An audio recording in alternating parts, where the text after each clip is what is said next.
Hello YouTube, Facebook Live, and Twitch. We welcome you to the live coverage of the Outlaws Sim Series race number 19 of 36. We continue the run to the playoffs tonight.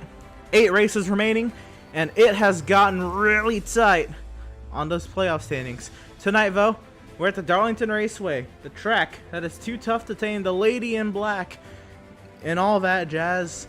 And that's because this track is unique. As you can see from the overhead shot,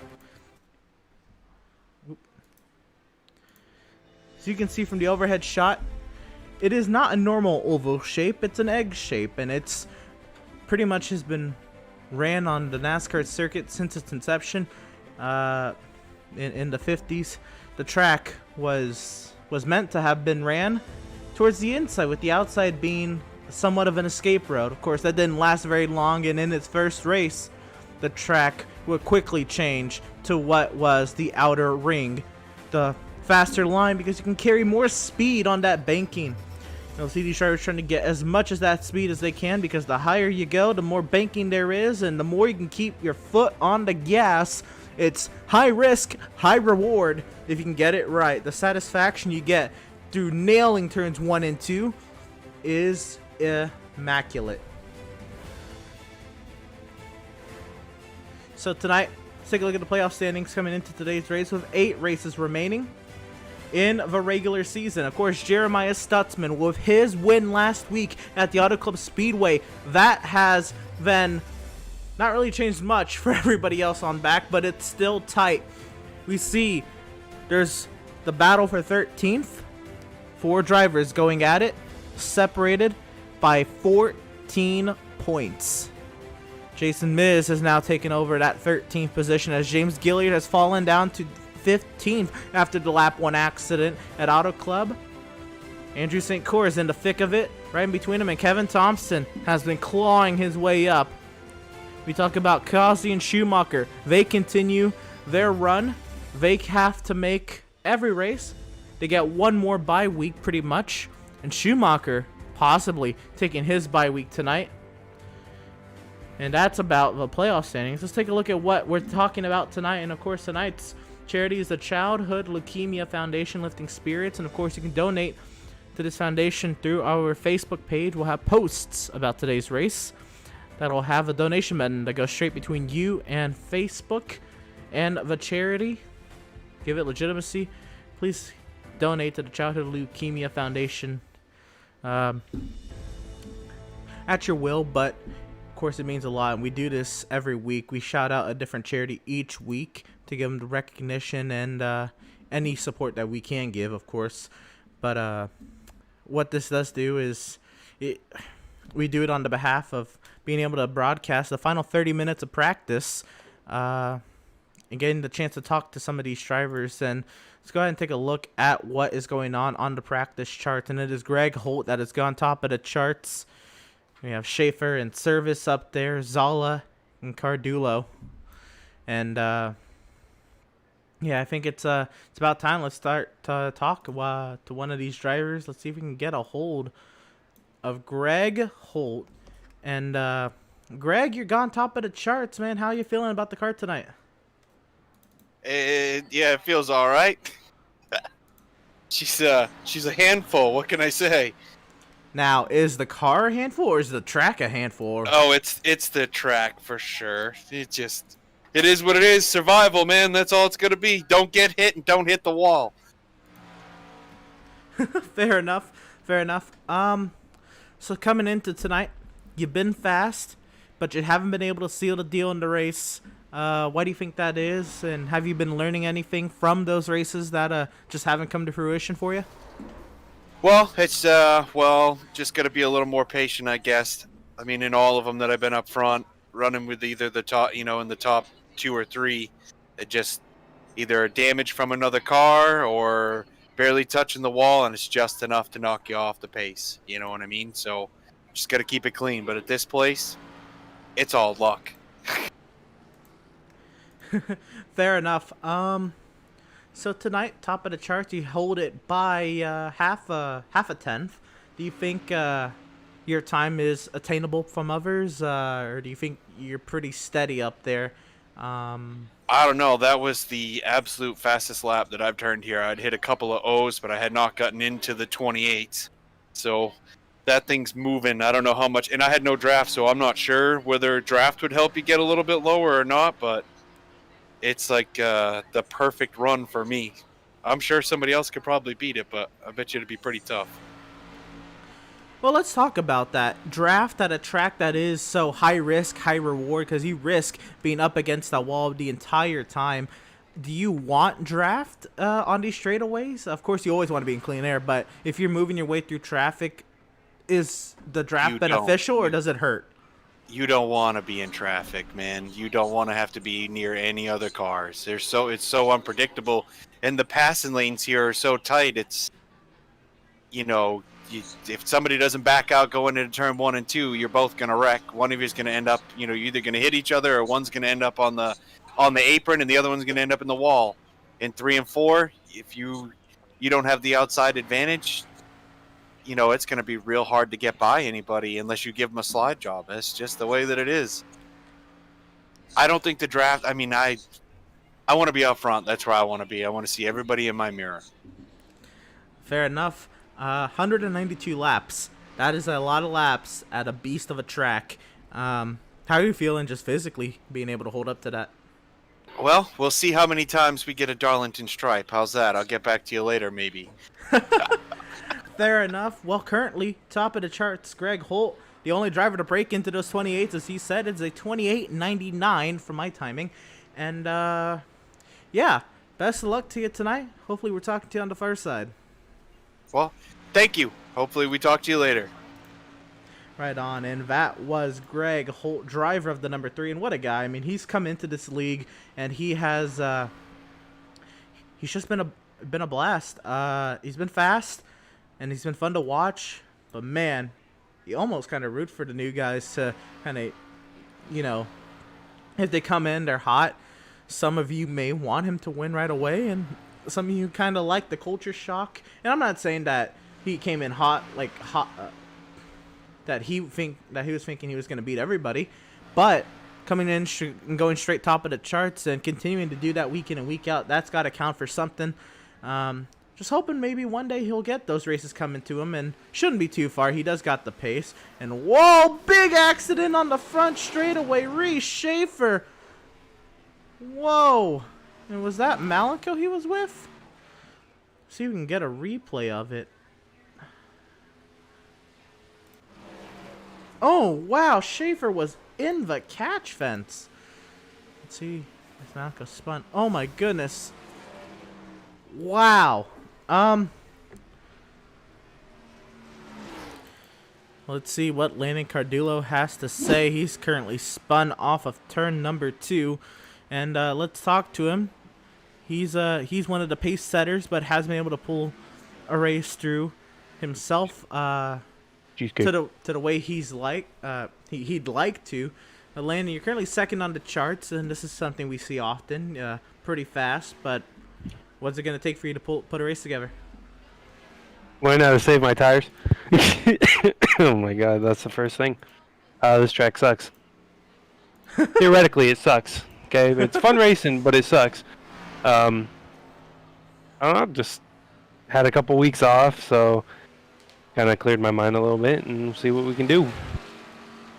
Right on. So you did have a couple weeks off, and yeah, you came and you joined me in the booth last week at Auto Club.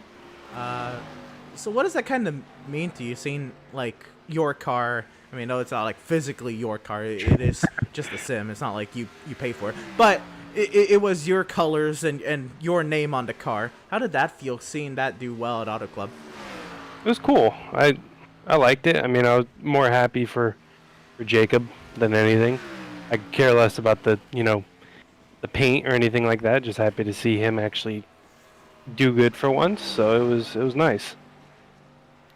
Fair enough. Tonight, at least before the interview started, it was you and Greg Holt top of the charts. Max Service looks fast. It's looking really, really competitive at the top of the charts. There's 6 people within 1/10 of each other. Do you think that's going to hold up through the race, or do you think these are a lot of hot laps? I know mine's a hot lap, but it's probably going to be a lot of hot laps. I mean, I feel like we'll see some people up there that have been in the back just practicing and running some long runs be up there, but like you never know. It's one of those racetracks that you never know. Well, we don't know, but I'm gonna put you on the spot anyway. Oh, What do you jeez. think? What do you think the caution count's gonna be tonight? What are we looking at? You think it's No, gonna be 62. that? I gotta be honest with you. I don't know. I mean, we've ran some races where I thought there was gonna be a high caution count, and there's been none. So it just depends. Yeah, I mean, honestly, most of the series has, had long green flag runs. Nashville is really the only outlier.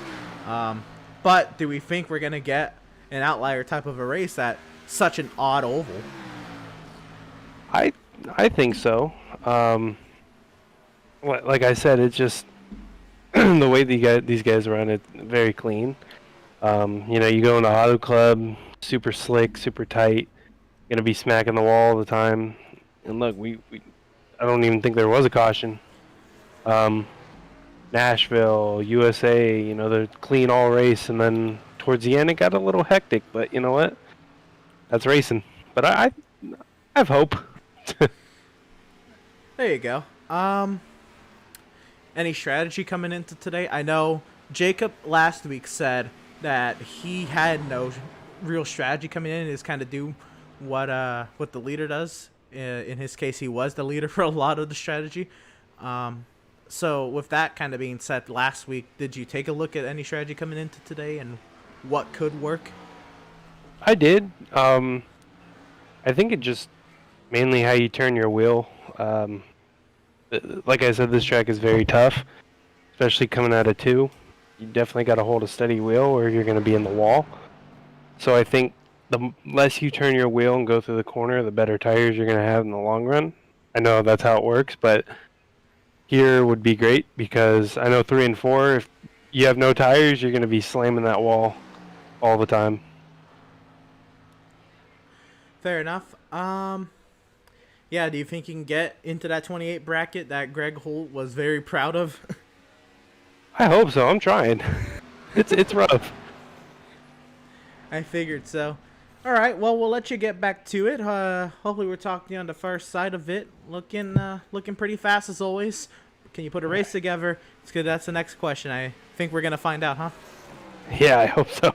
Hopefully I can put something together. It'd be nice. I haven't won in a while. Fair enough. All right, well, we'll let you get back to it, and hopefully we're talking to you on the first side. All right, man. Thank you.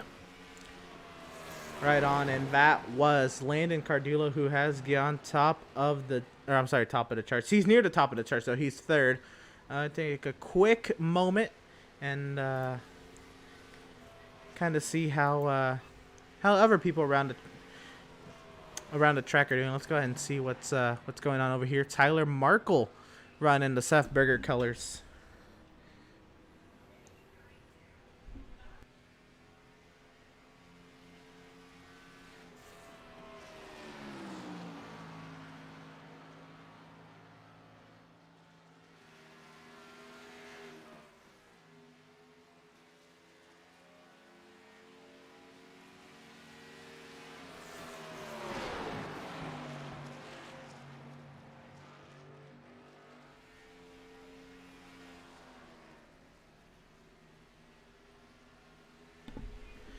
All right, let's go ahead and see what is going on with the other one of the Swift Motorsports cars. Let's see if we can get a word in with second place driver on the charts, Mr. Max Service. Max second on the charts, and boy, is it tight up there. Yeah. Do you think this is going to be representative of your pace in the race, or you think this is more of a hot lap, or what are you feeling so far in this practice? I mean, I love Darlington. Darlington's a lot of fun, but I don't think that's going to be race pace. Obviously not. I think you'll kill your tires really quick. But that was certainly a hot lap. I was going out there just trying to move up the order a little bit because I'd fallen a little bit and wanted to push a little bit harder to move up. Fair enough. You talk about most races, so getting up there and fighting for the mix, especially with some strategy. But what is it gonna take for you to get back to victory lane? This is an odd track. Is this a possibility tonight? I mean, it might be. I feel like we're gonna have a lot of wrecks tonight, though, so I don't know about that. As long as I can stay out of trouble, which not exactly good at. I always find my way into incidents some way, somehow. But we'll see if I can keep the car clean off the wall. I think we've got a shot. Fair enough. I'm gonna put you on the spot. What are we looking like caution count wise? Do you think it's gonna be wreck fest? Do you think it's gonna be clean? 192 laps at a track like this. What are you thinking? I think if we can get through lap 1, turn 1 and 2, and maybe 3 and 4, I think we'll probably be fine for a little bit. But I don't know. I say we're probably gonna have like 3 cautions, but I don't really know. The turns are really tight, and I think as we get closer to the end of the race, like we kind of had in Nashville earlier, I think it's really tight into the corners, and I think people are gonna get really aggressive. So hopefully, towards the end of the race, if we can just go green, it'll be a lot better than if we have like 1 caution. Then we're probably gonna have like 10 other ones. So fair enough. Yeah. Have you looked into the strategy tonight? I know last week you'd said that it's going to be hard to cut a pit stop out of the race, and ultimately that was the strategy that won. Yeah.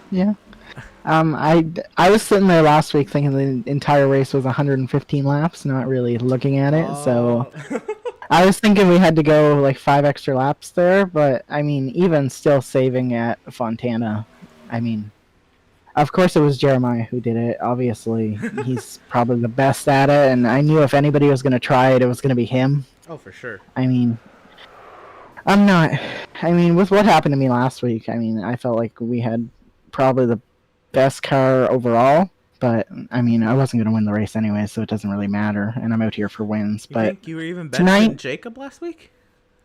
I mean, I passed him. That's fair. And then I gave him too much bottom into one, and he got it down there, and you can't hold anything on the top at all once you get up too high. And he got back by, and that's what created the incident. But that's right. I mean, anything carry over from that?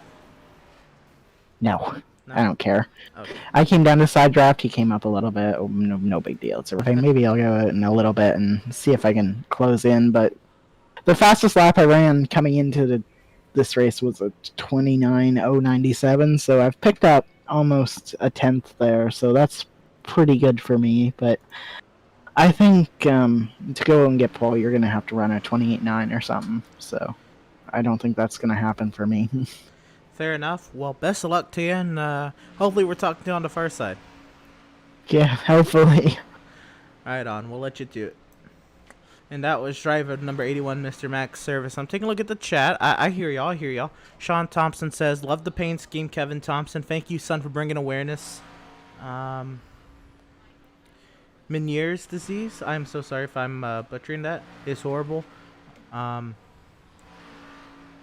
Yes, let's see if we can get a better look at it. I am so sorry.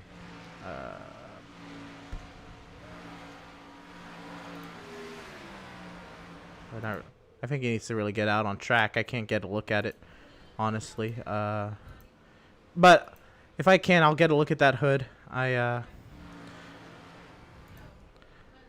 it is. Somewhat. Yeah, if we can get out on track, we'll get that car some TV time tonight for sure. Bring some awareness to it. Thank you, Sean, for sharing that. Bringing attention to it. Yeah, Dan, I see. You want to talk to Mal? Let's talk to him, shall we? It's been a minute. This is a requested interview, Mal, from buddy old pal Dan. How you doing? Oh, I've been requested. Nice. Someone actually loves me. How you doing, man? Deece. All right, right now 9 fun to charts. I just saw you were like 7 for 8 a second ago. So dropping down the order, you're a couple tenths off. Do you think you can find 2 tenths out there? I don't know if it's gonna matter. It's Darlington. you're gonna enjoy that track position wherever you get it. So you just want the track position, whether you get in qualifying, pit stops, get it on some restarts, doesn't matter. Fair enough. Do you think you're gonna be able to get that track position? What are you gonna do to try to get it? Well, hopefully, I hope I qualify. 7th, 8th would be okay, and then you get a restart, maybe get like 1 or 2, and then just pick them off through the race. Fair enough. It's been a minute since we've seen you win. Now it's been mostly at the short tracks. I know Only at the short tracks. Yeah, that's right. But you said you do like this track. Is there any added motivation to try to get a little something here, or are you really kind of waiting for your time to shine a little bit later in this regular season? I'm just giving myself the Jimmy Johnson experience. The summer slump? Yeah. I was doing too good at Auto Club, so I decided to do burnouts on the backstretch, and then That's Like, what go you get a did, drink. right. yeah. We did see that on broadcast. Jimmy Johnson won a few championships, if I'm not mistaken. I think 7. Yeah. I don't know. I heard today that all of his championship runs were rigged. So Rigged. Yeah. All right. I'm gonna put you I on the don't know. spot. I'm hearing people like Matt Kenseth and Kevin Harvick and Denny Hamlin saying "Stop the steal" every day. Oh my. All right. What are we looking at caution count wise? This is mostly a green flag run league. We had the outlier at Nashville, and of course the plate tracks are plate tracks. What are you feeling caution count at Darlington? Whatever I odd. say is usually the opposite. So since how I'm running 7th to 8th, I'm going to say 1 so we can have 50. Fair enough. We'll see if you can get that 50. Oh man, that's gonna be a long one if we get that count. That's 192 laps. I'll see you tomorrow. Fair enough. All right. Well, best of luck to you, and yeah, hopefully we're talking to you on the other side. Yep. Thank you. Right on, and that was Malenko, and there's your requested interview. Now let's see if can I find Kevin Thompson? I don't see him in the Discord, but I did see him on track. Let's see if we can get a look at the car. Oh, sorry. No, but we'll have to go back a little bit into practice. Or he's going back out, so he is watching. But let's see.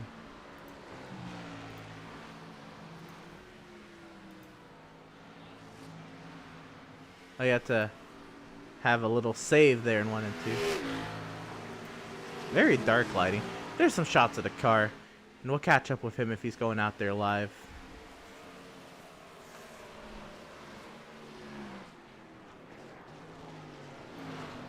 That is a tough pit entry. Here he is live. Let's see if we can get a little something.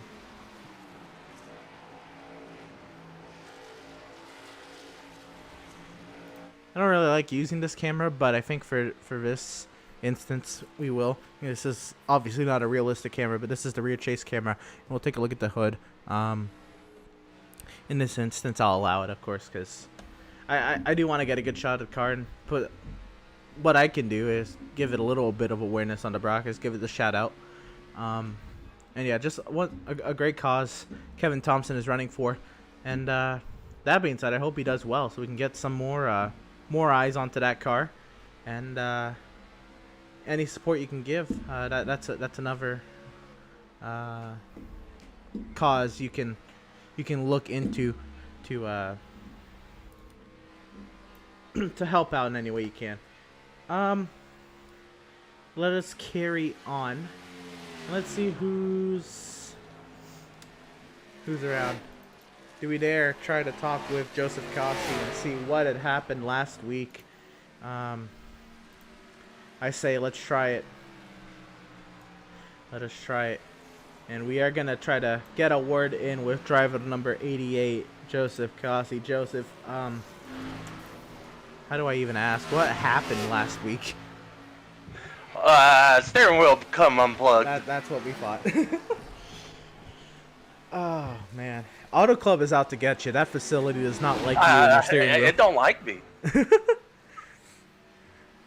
Have you gone through, tried to secure anything else that you can, or was it kind of just like a freak accident? I made sure my plug was pushed in all the way. It's just I did it such an aggressive like movement. That little bit of connection just lost itself. Oh, okay. So you were stuck there for almost a lap. How long did it take you to realize, and what was like your thought process trying to figure out why you were stuck? Oh, I already automatically knew because I seen that as soon as it went doo-doo, like I could hear it come off of the computer, and then it was just wah, wah, wah, wah, wah, wah. It just off the limiter. Yeah, that was a loud onboard when we saw it. All right, so tonight you're 5th on the charts. The competition has picked up in this series. You think you're still able to get up there and do what you do? I'm just gonna keep the car clean for this race. I'm not gonna look to push very hard unless the opportunity presents itself. I think I'm more looking forward to the Roval next week. I know you are. So that being said, we're still looking in the playoffs. You're up there in the seating. I know you're in the top 5. I can't remember exactly. I think you're 4th. What's the game plan these final few weeks to kind of prepare yourself for the playoffs? Like I said, just finish. No more auto clubs. Oh yeah, that would help out a lot when we get to crunch time. Yeah, making sure you're getting the points. Can't be doing no more auto clubs. Make that the last one. All right, so let's talk about tonight and where you are on the charts. You are 5th quickest. There is 7 people within 1/10 of each other. How tight do you think that is? Like, does that surprise you? And then what do you think we can see translate to the race? Don't surprise me. It's gonna be whoever don't smack green turn 2 wall. Keep it off the wall. Keep the car clean. So speaking of keep the car clean, I'll put you on the spot. What's the caution count tonight? What are we looking at? I don't know. These guys surprise me most of the time. I'm gonna go with 5 going under. 5 and going the under? All right. Yeah. You don't think this is going to be an outlier like Nashville? I don't think so. I might be wrong. Mm-hmm. That's fair. We don't know, and that's why I'm asking the driver, seeing what the view is. Malenko just said last time he said a high number, it went low, and last time he said a low number, it went high. So he said 1 to try to get a lot. And a couple others, they really didn't give an answer. It is so hard to predict, especially here. Do you think it's going to be a lot of single car incidents when they do happen? Yeah, I think it will be. If we get spread out, it's going to be a lot of single car bouncing off the wall, and people making their own mistakes. If we're close to each other, then it's going to be kind of hectic if someone bounces off the wall. Especially turn 2. You bounce off the wall, the guy that's behind you, like I'm just gonna did the race. Exactly how that will go. Man, that was heavy. Do you think you have the pace in that 88 to get to those 28s? I'm not gonna even try for 28. I don't think I got it. Yeah, I could probably find maybe a little bit, but I don't. My fastest optimum is a 0.21. Okay. Well, practice is wrapping up here, so you're getting ready to go qualify. We're going to let you get back to it. Best of luck to you tonight, and hopefully we'll talk to you on the far side. All right. Hopefully so. Right on, and that is driver of the number 88, Joseph Cossi. And, yeah, so as practice comes to a close, we are taking a look, and it is Max Service who has gone top of the charts at last second. We're going to take a look at the results and look at how tight it is. Looks like a tie on scoring. We're going to have to double check that. 3 zeros in the column. I don't know if that is that's actually what registered, but we're gonna check, and let's see if we can get a look at the practice results. Actually, we don't have those. No, we don't have those. But nonetheless, qualifying is underway. Let's see who is out on the track. For sure, Jacob Zala has made his way out. And let's see how Zala is doing. He comes off of the pit lane. Remember Zala, we rode him out, but last week got the pole out of nowhere. Can Zala do the same? Also on track, Malenko and Max Service.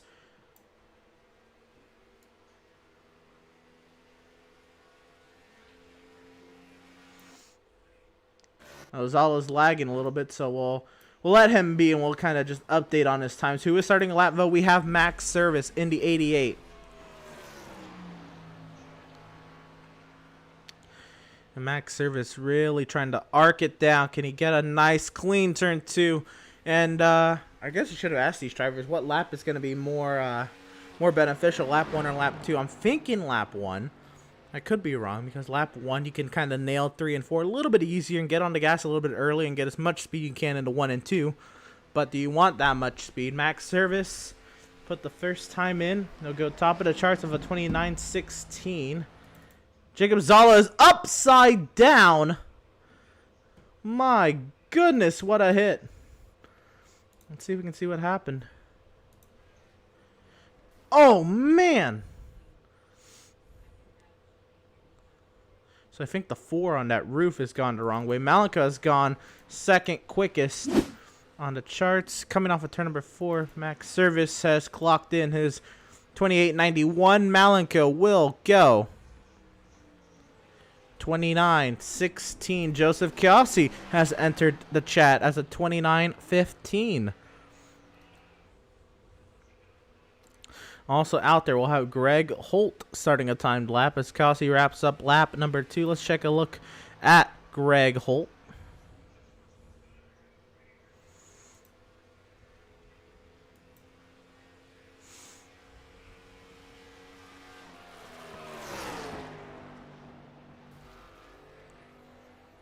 Greg Holt gets the wall there, so that lap is going to be invalid. Take a look at Landon Cardulo as Joseph Kiossi has finished up. He'll stay second. Brandon Richardson has gone 4th quickest, by the way, in his 2016 Kyle Busch NOS energy car. Take a look at Landon Cardulo. Did he just get the wall there off of turn 2? That might be an invalid lap, and a lot of people not qualifying, and it's a little surprising, but also not. This is a very tough track, and people not qualifying, I kind of expect that. Jacob Zala says that sucks. I'm assuming he's talking about the flip. We have 17 viewers tonight. Thank you all for tuning in tonight. I know we could all use a little bit of a distraction. So, yeah.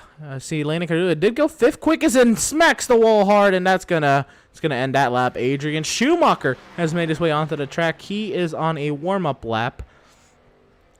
Greg Holt has gone 3rd quickest, and Schumacher just smacked the wall there big time. This is not going to be a good opening lap. Adrian Schumacher right now, the only car on the track. 6 minutes remaining in qualifying, so drivers could be sitting it out. Tyler Markle has made his way on to the racetrack, trying to gauge the competition. But as Adrian Schumacher works his way down through turns 3 and 4. Schumacher, oh, he catches the wall there in 3. Will he give him a 0x, though? We'll see. Come through turns 3 and 4. Adrian Schumacher. That time did register 6th quickest for Adrian Schumacher, so he did get the time in. Seth Berger has made it onto the track along with Reese Schaefer. Tyler Markle starting a timed lap there in the Seth Berger colors. There's Seth Berger's car. Reese Schaefer out there as well.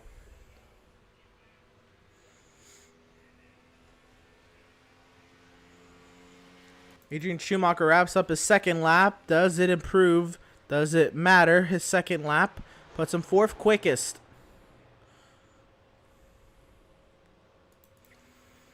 Tyler Markle's 1st lap. Where will Tyler Markle end up on the charts? He will go 8th of 8. Reese Schaefer has reset. Seth Berger out there now. As Markle continues. Jeremiah Stutzman has found his way to the racetrack.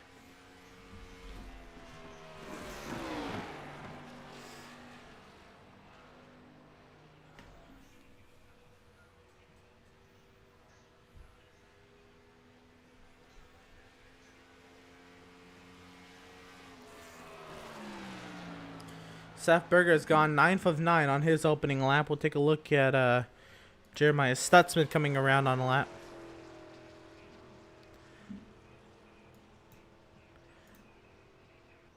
And he is taking it very easy.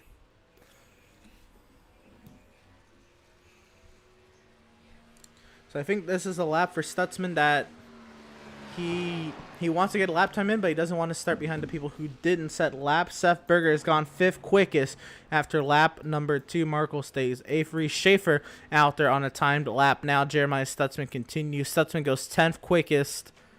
See Reese Schaefer as he finishes his 2nd lap. Schaefer will go 6th quickest for Reese Schaefer. 11 times have been posted on the charts. Looks like nobody else is looking to come on out.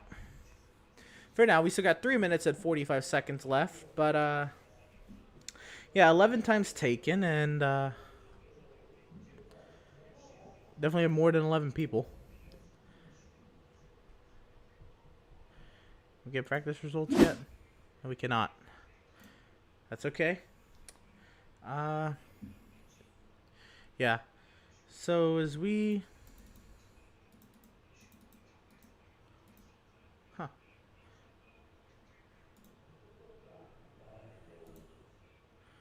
Jeremiah Stutzman's still out there. I want to remind everybody about today's the charity that we're shouting out today, and of course today's charity is the Childhood Leukemia Foundation. You can donate to the Childhood Leukemia Foundation on our Facebook page or going straight to the charity itself. On our Facebook page we'll have posts about today's race that'll take us directly. That'll take the donations directly between you, Facebook, and the charity. Yeah, of course, if you're financially able to, that would mean the most to do your part and support the charities we try to support each week. Of course, what it does is allows us to have the final 30 minutes of practice broadcasted and be able to talk to some of the drivers and kind of get to know what some of these drivers are up to and what they're feeling like coming into a race like this. I also want to shout out Sean Thompson and Kevin Thompson and what they're doing. The paint scheme on Kevin Thompson's car today is bringing awareness to Meniere's disease. Please let me know if I'm mispronouncing that, by the way. I'll correct this best as I can. But want to shout them out as well because any help we can get in a time like we are now, anything we can do is beyond the most. It would really help people out. But yeah, as at the moment we're in a little bit of a lull in qualifying, we're going to take a quick break and we'll be right back when qualifying concludes. I don't think there can be another run in, but I don't think there's going to be another full 2-lap run coming into the charts. So we'll take it to break for just a moment, get ourselves recalibrated, and get it back to the action at the Darlington Raceway. 192 laps on the docket. Don't you go away.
Welcome, race fans, back to the Outlaws Sim Series coverage of round number 19 on the season. We begin the second half of the season tonight at the Darlington Raceway, the egg-shaped 1.31 mile oval. And speaking of which, we'll take a look actually at some of the details of this race right after we get through the grid. Let's take a look at the starting grid coming into today's race. And of course, at the top of the grid, we have our Pratt Tile and Stone Pole Award winner, Mr. Max Service, driver of the number 81. And alongside of him, we'll have driver number 88, Mr. Joseph Kossi. Row number 2, we'll find Greg Holt and Adrian Schumacher. Row number 3, Seth Berger, Reese Schaefer. Row number 4, we'll find Malenko and Landon Cardullo. Row 5, we'll find Tyler Markle and Brandon Richardson. Row number 6 will be the last time posted on the charts, Jeremiah Stutzman. Alongside of him will be James Gilliard. Sorry, we'll look at row number 7 here, and we'll find Joshua McClune and Jason Miz. Row number 8, we'll find Andrew St. Cor and Jacob Zolla. Row number 9, be Adam Gardner, Kevin Thompson. Row 10, Devin Smith, Kyle Lingerfelt. Row 11 will be Andrew Pratt and Eric Peck. Row 12, Doug Solms, Garrett Velzy. And that is going to be our 24-car field heading into today's race. And pacing has begun. And as pacing continues on its way, we're going to go ahead and take a look at some of the track facts. Like I said, it's an egg-shaped oval at 1.31 miles. And here's some of the more track facts and race facts today. Here in Darlington, South Carolina, air temp is 80 degrees, track temp 79 degrees, 59% humidity. It's partly cloudy, 8 mile-per-hour winds. For tonight's 192 lap event with 75% fuel load, 7 sets of tires, 1 on the car, 6 in the pits, no fast repairs, unlimited overtime attempts, and let's hope we don't have to use them, but nonetheless, they are there, and it is time to bring the action. It's time to get down and ready with it. We'll take a look at the comments once more. Dennis Montez says, "Let's go, Seth. Start the new year out with a win." And as VIRacing.com Ford Mustang safety car pulls off into the safety of pit lane, we round turns 3 and 4 one last time before we wave the green flag. We are racing at the track that many claim is too tough to tame.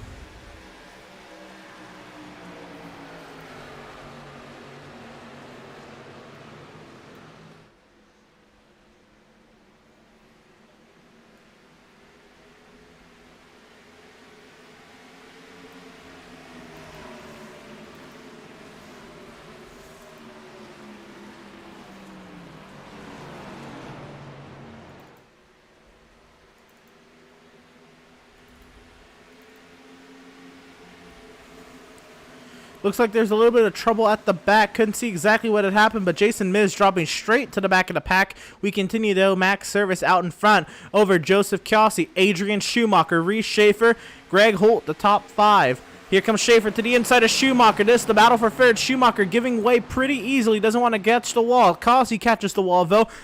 He continues to find his way to the back bumper of Max Service. We continue on at Darlington. We'll see if Kossi has anything for Max Service. We know Kossi has the experience on the service.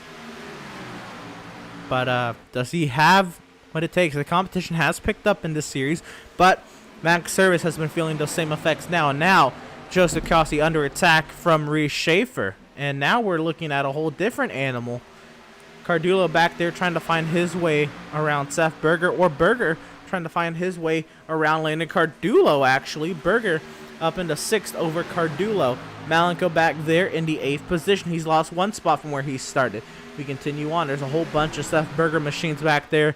And, of course, the one up front, Max Service, continues on his merry way. Kossi continues out in 2nd as we work lap 4 of 192. Joseph Kossi tries to find a way around Service, but nose to tail with him is Reese Schaefer.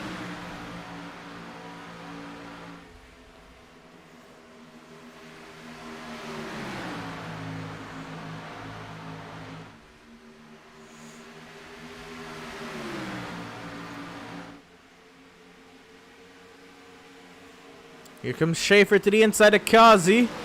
Kazi gives him space, and Schaefer moves up to second. Schaefer's been on a mission, but here comes Kazi with the crossover. We're not done yet. Down the front straight we go.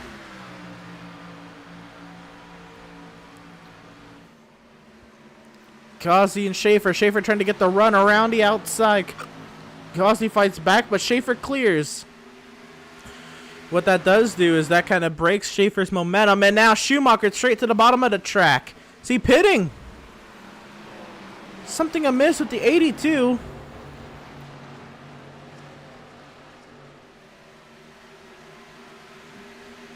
No, he's not pitting. Did he miss pit road? Is he just trying to drop back?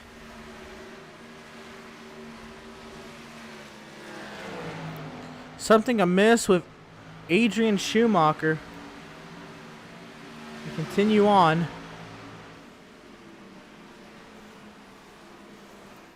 Back up front, Max Service under attack from Reese Schaefer. Schaefer has eaten into the gap. Really, nobody else behind Schaefer has. When will Max Service start feeling the pressure?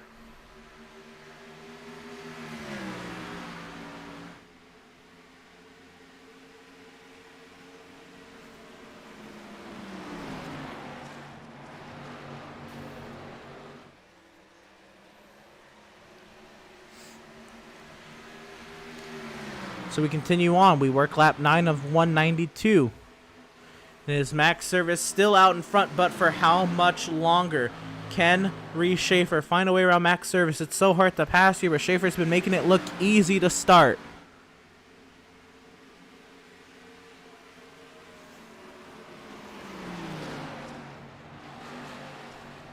Schaefer up 4 from where he started. Let's see who else is working on up. Jacob Zala up 7 from where he started.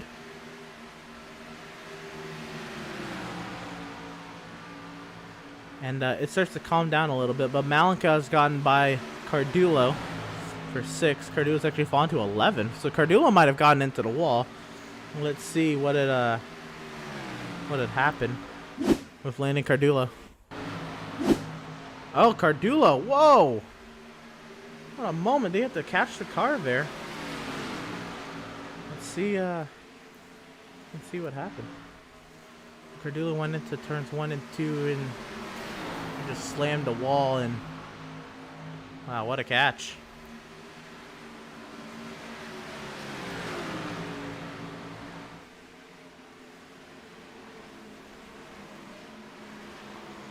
Apparently there was something that happened on the formation lap with Malenko. Not quite sure. Did he get hit on the formation lap?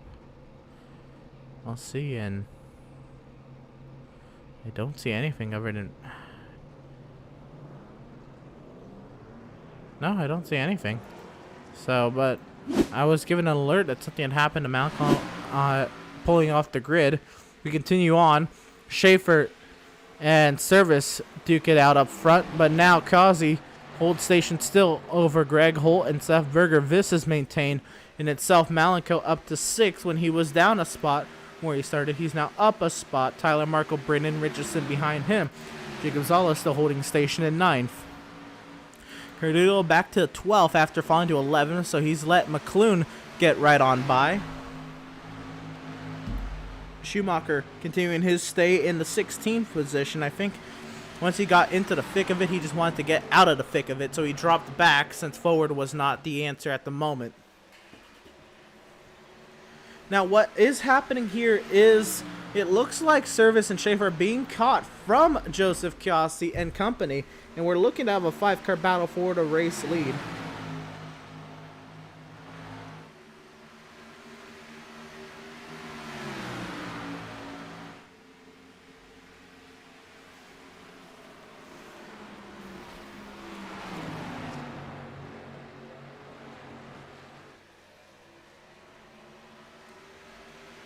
Schaefer actually now falling into the clutches of Kazi, but not Service. Or not as quickly for Service. So Service has been out in front, saving the tires a little bit. And he's actually, yeah, he is pulling away from Reese Schaefer.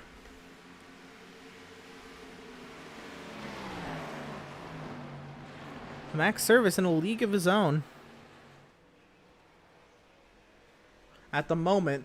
Now, Causey under attack from Greg Holt. And Holt files back in line.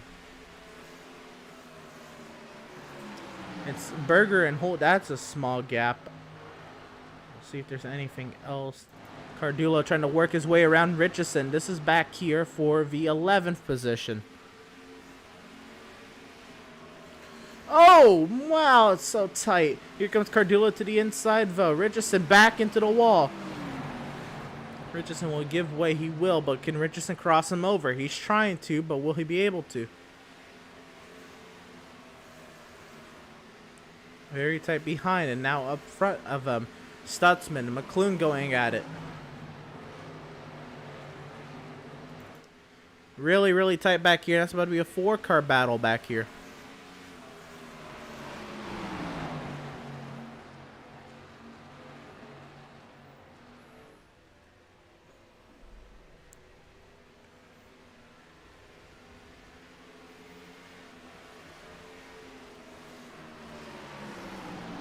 So Schaefer was aggressive moving up to the field. How aggressive is he going to be defending? And we're kind of along for the ride when it comes to... Oh, caught the wall behind. It is Malenko catching the wall big time in front of Tyler Merkel.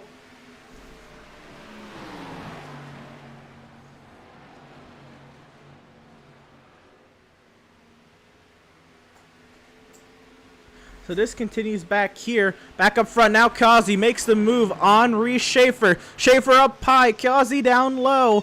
They go side by side. Holt trying to get under Schaefer as well. Schaefer trying to fight in line. Holt's not going to let him do it. Down the back we go. Big moment. Seth Berger has to go to the bottom of the track to save it. Now to the inside goes Berger on Holt. That for 4th.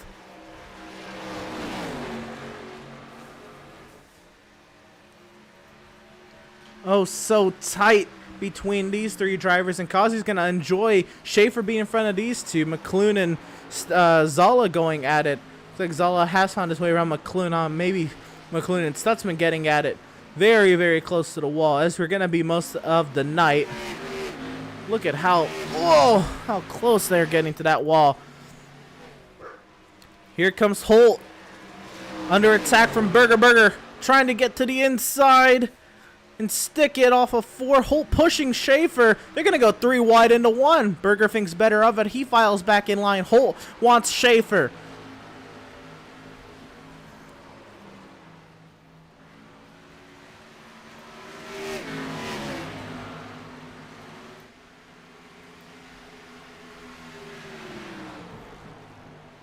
Oh, and Kevin Thompson has gone round. Oh, off of turn. Where is that? Landon Cardullo has crashed with Gilliard. Wreck on the back straightaway.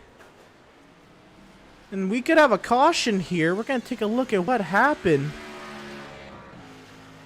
And Kevin Thompson, he's gotten back going. Thompson has gone around in turn 1. Let's take a look at a replay. I think we're going to get a caution.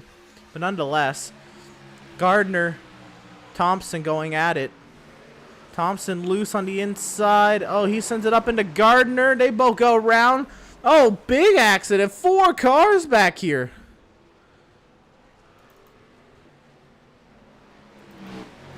They keep it going. And what happens to Cardullo? Oh, my goodness. This looks like a huge accident happened here. A major, like 6-car incident. Let's see Cardullo as he rolls up on this. See after he catches the wall, into the wall, and oh, couldn't really see it there. Big act, many cars. Let's see what. I don't quite know what to say. So the accident's in front. Oh, Zala got involved as well. Big accident, man. I think Zala got. Oh man. I don't quite know what to say.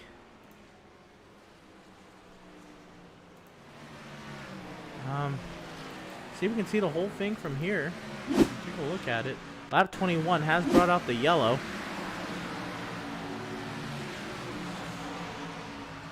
So Zala gets the wall. He collects Stutzman.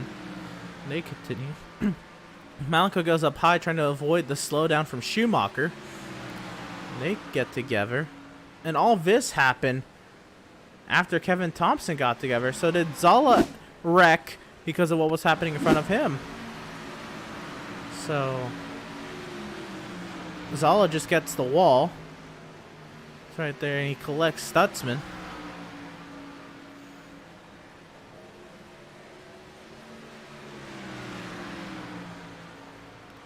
Big incident behind him. And once again, let's see what happened with Kevin Thompson. This is where it all starts. All back here. Really. Thompson was trying to give room, but he caught the apron, got loose up the track, collected Gardner. Smith had nowhere to go. St. Coeur had nowhere to go, and Smith and St. Coeur continued, but as drivers came through... No, did this happen at the same time? Hold on. I need like a blimp view.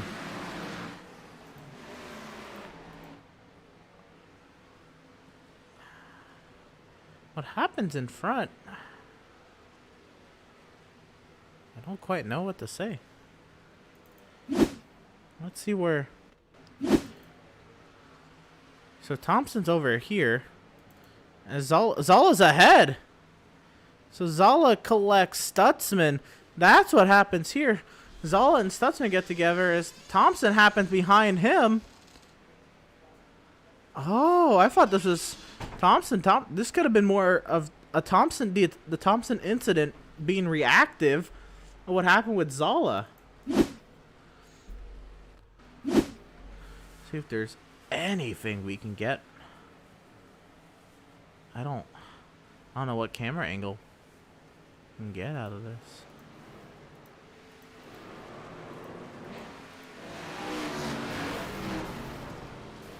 Never been. A lot of stuff goes down. Thompson, Gardner.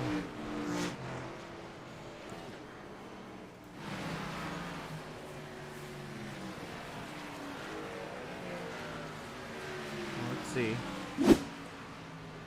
From the hood of Kevin Thompson, can we see what happened in front of him? You see, Zala gets the wall. They start getting together. I don't know if it's reactionary of it, but two separate incidents at the same time. Big incident. That's a lot of cars. And we had Thompson and Gardner, St. Coeur, Smith, Cardulo, Richardson, Gilliard, Zala. 8 cars. Let's go ahead and go back live. I think we might be getting ready to get back to it, and we are. Double wide is back up front. Max Service, Joseph Kelsey, row 1. Seth Berger, Adrian Schumacher, row 2. After all that, Schumacher is up to 4th, and they did pit all on 23.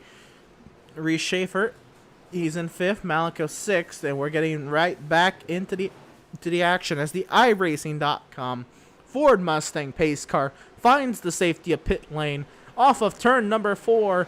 We are back to racing at Darlington. The Canadian Max Service pulls out in front of the field.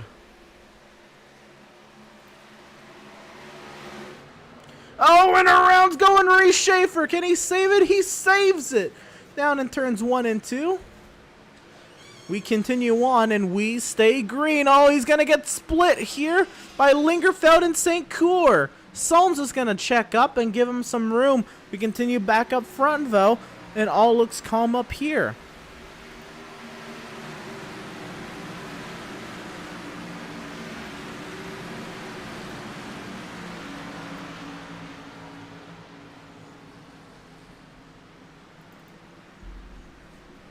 And Gilliard, 2 weeks in a row, involved in the first caution. Actually, at Auto Club, it was the only caution. And, man, he came into today only 14 points back. He really needed a saving grace today. And, not a saving grace, but he needed some help.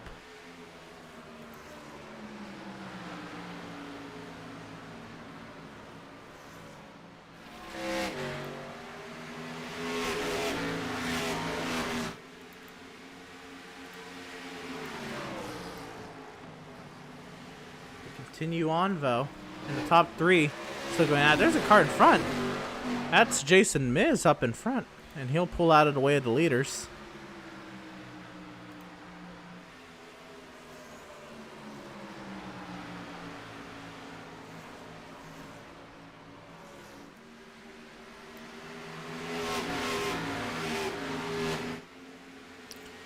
Here comes Malika on Adrian Schumacher. Malika up to 4th.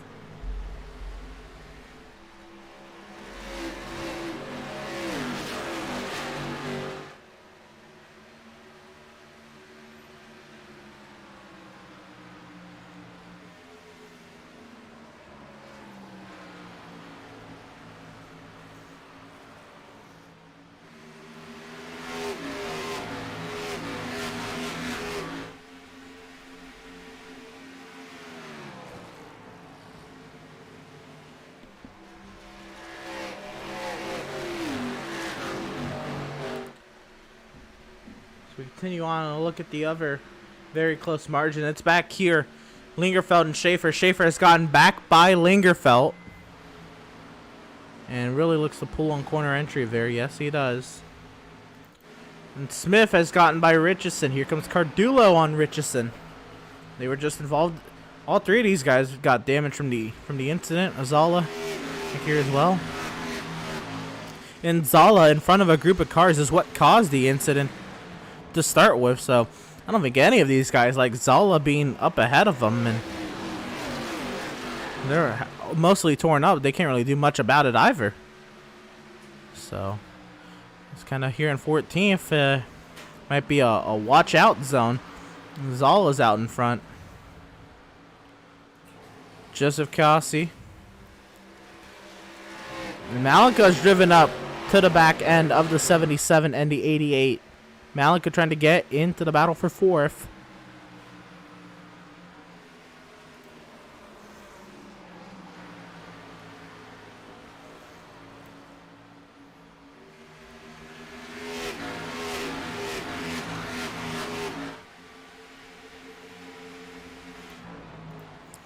Seth Berger on Joseph Cassi down to the inside. Can he make it stick? Cassi still fights around the outside.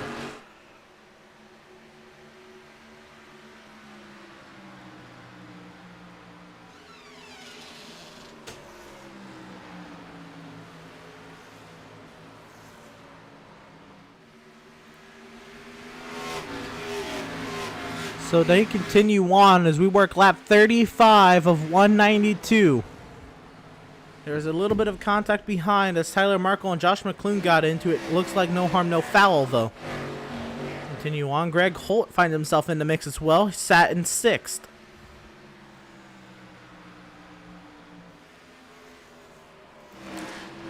Garrett Velzy's been relatively quiet. He's gotten a couple Darlington stripes, but wanted to shout him out. I think he said every other name in the field, along with Eric Peck, we have not said.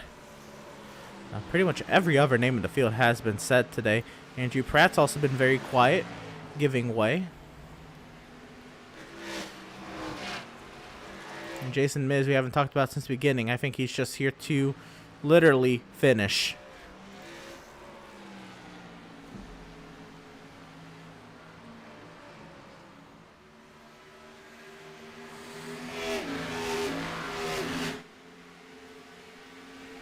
Kazi under attack from Berger once again.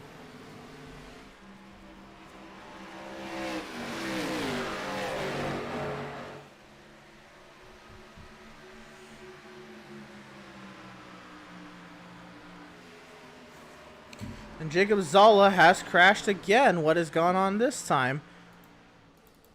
Let's see, he was in front of the group of cars. And he'll come off of turn number 2. And he'll just pull off. And that'll be day done for the 4 car. We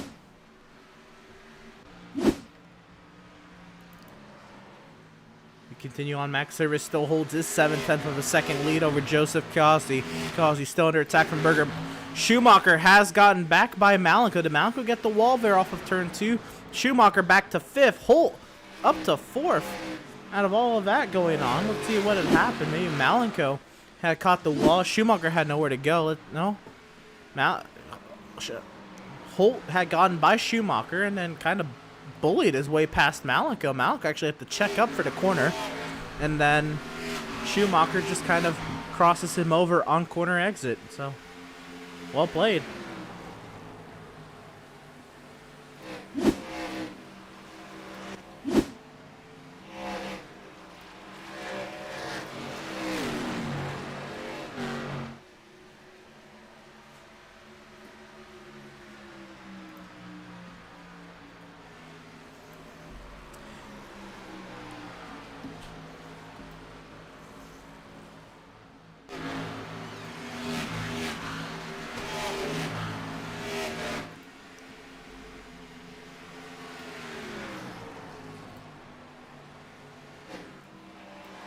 So we continue on. Now Malenko trying to stay out in front of Tyler Markle and Josh McClune. And Seth Berger had gotten past Joseph Cossie for 2nd. They continue on, though, to battle. Cossie holds station in 2nd, but this allows Max Service to get an even larger gap.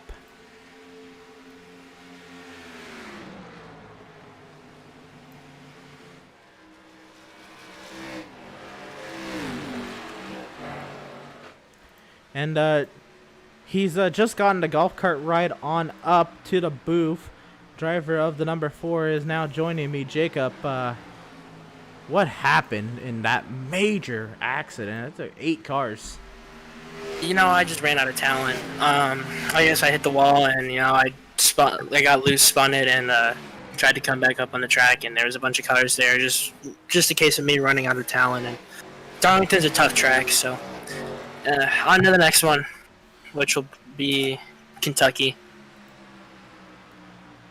Yeah, Darlington is a very, very tough track, so I think there's no real blame there. Oh, there's obviously blame, but there's not real anything too much that can be counted against you. This is a tough track, and a lot of people have suffered, including Tyler Markle, who is now off coming into the pit lane. Oh no, what happened to Markle? We'll take a look at the replay. Tyler Markle he was here battling with Malenko. Did he catch the wall, or did he get contact maybe with Malenko or McClune? I think he catches the wall here off of 2. Yup. And where does he end up? Oh, and McClune. Oh, man. Oh, hard. Right in the traffic. That's there's 2 cars that made contact. I don't think it's enough to warrant a yellow, but it fits the criteria of a yellow. Wow, big impact. Let's see another angle.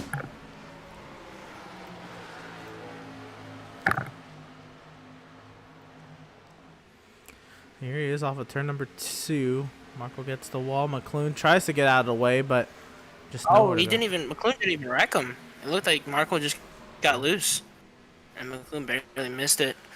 Good heads up on Markle to hold the brakes initially, and then he saw a car coming behind. He just gassed it off the racetrack, looking for the perfect moment. We continue on. Schaefer has found his way past Malenko. Markle sitting on the pit lane now. Schaefer up in the 6th. Seth Berger holds station in 2nd, but the gap between him and Max Service continues to gain, but that is a Team Swift Motorsport 1-2 at the moment. Yeah, and these guys, we were talking in the race, these guys are running Seth Berger's paint scheme, as you can see, but they're all running different number fonts. And let's just say the number font that Malenko is running is disgusting. Oh. Yeah. I mean, so what they did is they're running their normal number font. That's what they normally have on their cars. They kind of stuck with it for the season. I get it. I guess the outline doesn't work with the car, but I don't know. I feel like a bright pink 81. Yeah, bright. Doesn't that bright pink really 81. work. I thought it was all right. I mean, I don't see too much of a problem with it. I get it doesn't work, but it kind of looks cool. I guess, but that's also Max Service's identity is that pink 81. He's kind of ran it since October, that pink 81, and he's been sticking with it. And Stutzman pulls out of the way now for race leader Max Service. And did I just say Jeremiah Stutzman, last week's winner, is going a lap down right here? Yeah, it looks like it. Stutzman might not have the same power that he had last week. That's fair. Or Stutzman is already on this huge mathematical grind to figure out how he can cut a pit stop out of this race. Yeah. Yeah, I don't. To be fair, I don't think this track where you're going to be able to cut a pit stop. You might be able to, but I don't think it's possible. Now, I'm not going to be a Max Service, but it could be possible, but I don't think it will. Greg Holt has found his way past Adrian Schumacher, and Greg Holt into the 4th position. Schumacher sits 5th, Kazi sits 3rd, and all of them on my timing and scoring, Schumacher, Holt, and Kazi, they're all -1 because driver in the 77, Seth Berger, is up 3 and trying to close that gap on Max Service. He's closed the 10th, but the 10th is not enough. Here's this battle, Schaefer and Andrew Pratt going at it for 6th.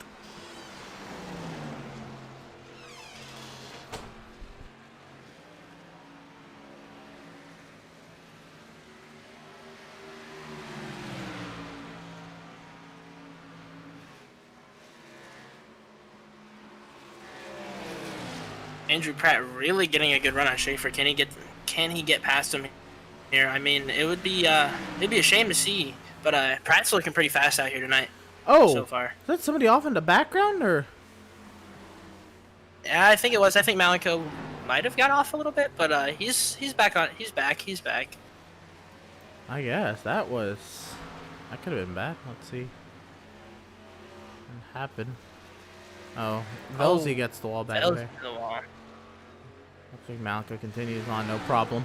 But oh, Joseph Cossi. Cossi has crashed. Oh, not again. Joseph Cossi again. Oh, 2 weeks in a row. Boy. Let's see what happened here. This is Cossi coming up to the. Oh, did he catch the lap car at the wrong point? He's trying to find a way around the 37. He goes up high and. Oh, and Holtz taps him in the back. Holt spun him. Oh, wow. Typical. And Greg that is Holt going to moves bring out here. the caution. Oh. Whoa. What was that?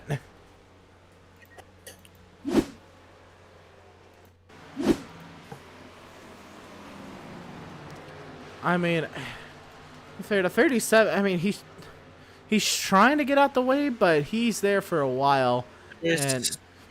I mean, I don't think there's anything that 37 can do. That, but also, like, it's so much. Like, they're all going at it for the 3rd position, and Kazi had to check up big time, and we saw Schumacher almost got into the back of Greg Holt. There's a chain reaction kind of went on there. Let's see if we can get an aerial shot, at least a chopper shot here and right above. Yeah. Oh, I think the 37's checking up on corner exit. Braking. To try not to hit the wall. Wow. That just. I mean, I get it. You don't want to hit the wall in front of 3 lead lap cars, but at the same time, it stacked them up. And that's where the true Cossi.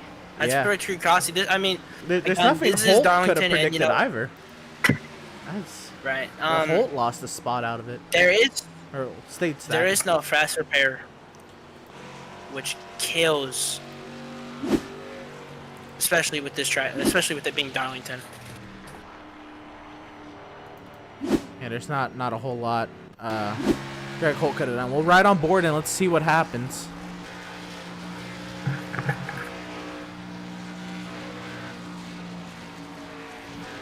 I mean, he's out of the gas the whole time. Oh my.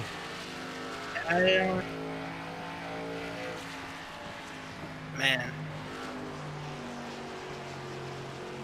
Oh! What happened to Max Service? Uh-oh.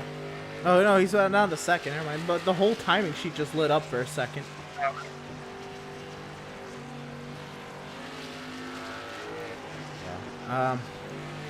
That sucks, because that's what I was just using. Yeah. Once again, let's see. Service was talking about it being a team squanch night, and after my incident, I don't think it's gonna look out that way here tonight at Darlington.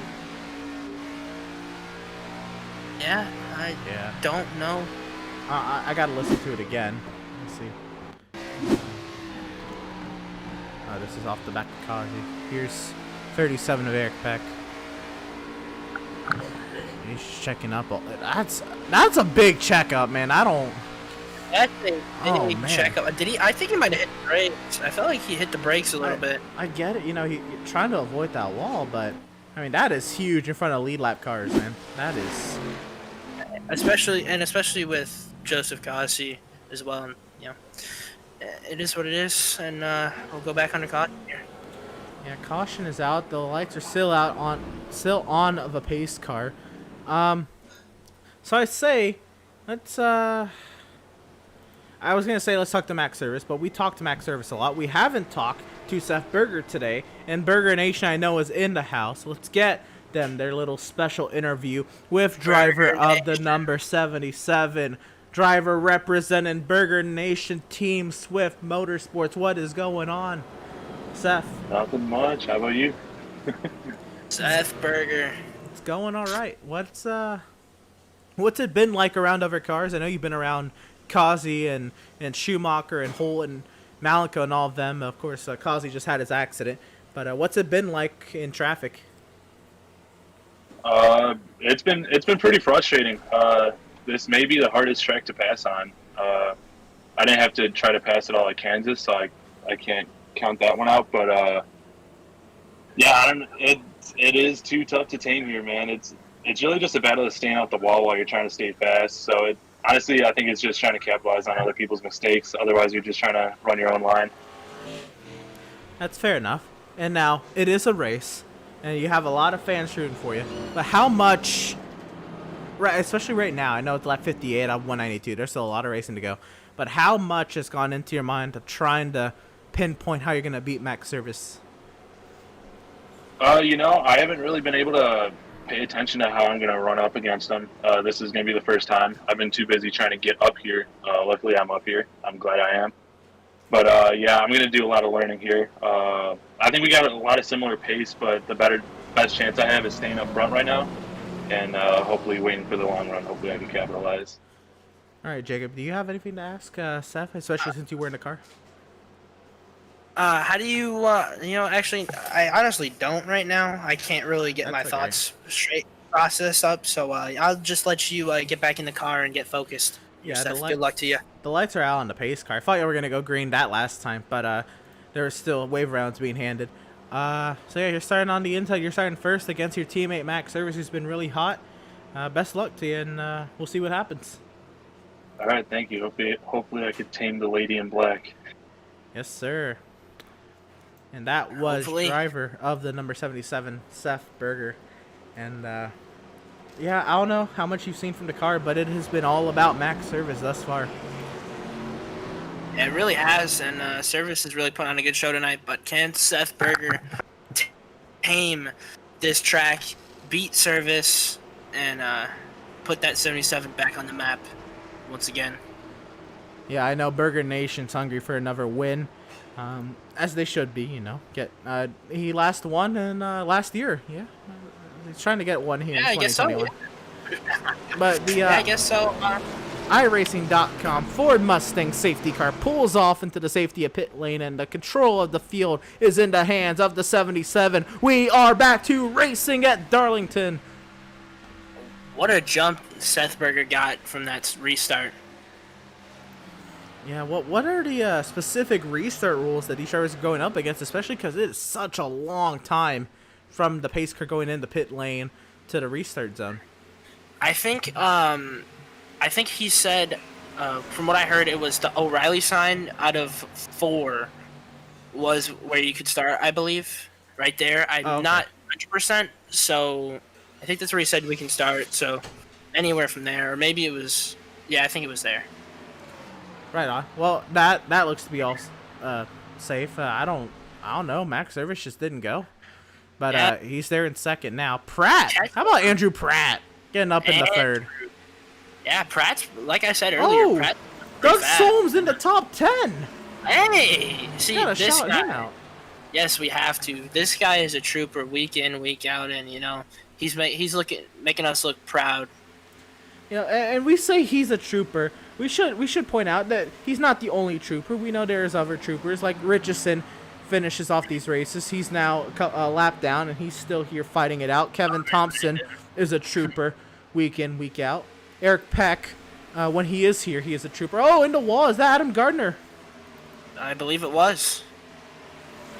Yeah, that right side, it's not looking too healthy for... I have to give credit to that 8 car out there. I know he got caught up in my incident, and that's my teammate, and but he's still doing pretty well for himself out there tonight. Yeah, that's tough. This is a tough track, and he was already having to save the car as it was on his own. He's down 4 spots from where he started. Oh, there's Sparks up ahead. What's gone on here? It looks like everything's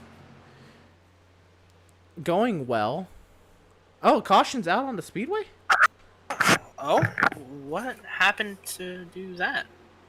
Not entirely sure. That is the caution coming out. Oh. Oh, no. Oh, Josh McClune. Oh, no, he was up front, too. And I didn't get a notification for what Adam had got in happened. it, too. Oh, no. And this is big. I don't... Wow. Let's see what had happened. See if there's any indication on this. And McClune and Gardner get together, and hard into the wall. Hard into the wall. Wow. And Kevin Thompson. Oh, Tyler Markle. Sneaks right through. Oh yeah, let me. Kevin Thompson got very unfortunate for him. He had nowhere to go. That one. Let's see what happened. Here's on the front straight. I think we just cut away from it as it happened. We were talking about Landon Cardullo, and this happened right behind. And it's just so close quarter racing. And what a hit! Yeah, Kevin Thompson got some damage too. Damn, Eric Peck got some damage. Man, Wow. big accidents tonight. We didn't think it was. I didn't know what to expect because it isn't a weird oval, but I wasn't expecting a caution fest. Here's the thing. You weren't. I was. I had a. We went about 50 laps green. Yeah, we did, and then we had that caution I don't want to talk about. Well, let's And see then- if we can ride on board with Josh McClune here.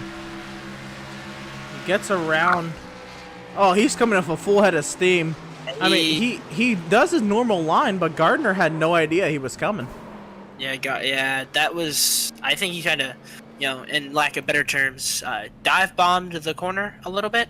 Oh, for sure. That was insane. Let's see what Kevin Thompson saw. Okay, this is the whole back straightaway the lap before. You'll see here in the 30. Cardullo had just gotten by Gardner there. Velzy falling back into the clutches of Richardson here. McClune right in front of Kevin Thompson. And let's see. I mean, McClune didn't really move either, but that's just, that's such a tight... Oh, wow. Such a tight corner. You can't be saying it in like that. That was a dive bomb, like you said. Yeah, and, again, things like that, like you said, you can't do. That's where it'll cause a caution. Yeah, normally, what he did, he held his line. Normally, that's fine. But at Darlington, that's not fine. Yeah, Darlington, the car, no. He was showing that he was, he wasn't really there either. That was a dive bomb. But he didn't, go up the track with it. But Darlington, there is no up the track. Once you hit that white line down there, that it's shooting your car straight up. So yeah, pretty much. We got a lot of Team Swift cars up here. Max Services dominated this thing. We haven't talked to Schumacher though. Do I want to talk to Schumacher though? Because I feel like I jinx. Yeah, I don't know if talking to Schumacher would be the best thing to do right now. Should we? If we're gonna do it, should we do it early? Yeah, we'll do it early. Let's go. Pull him up.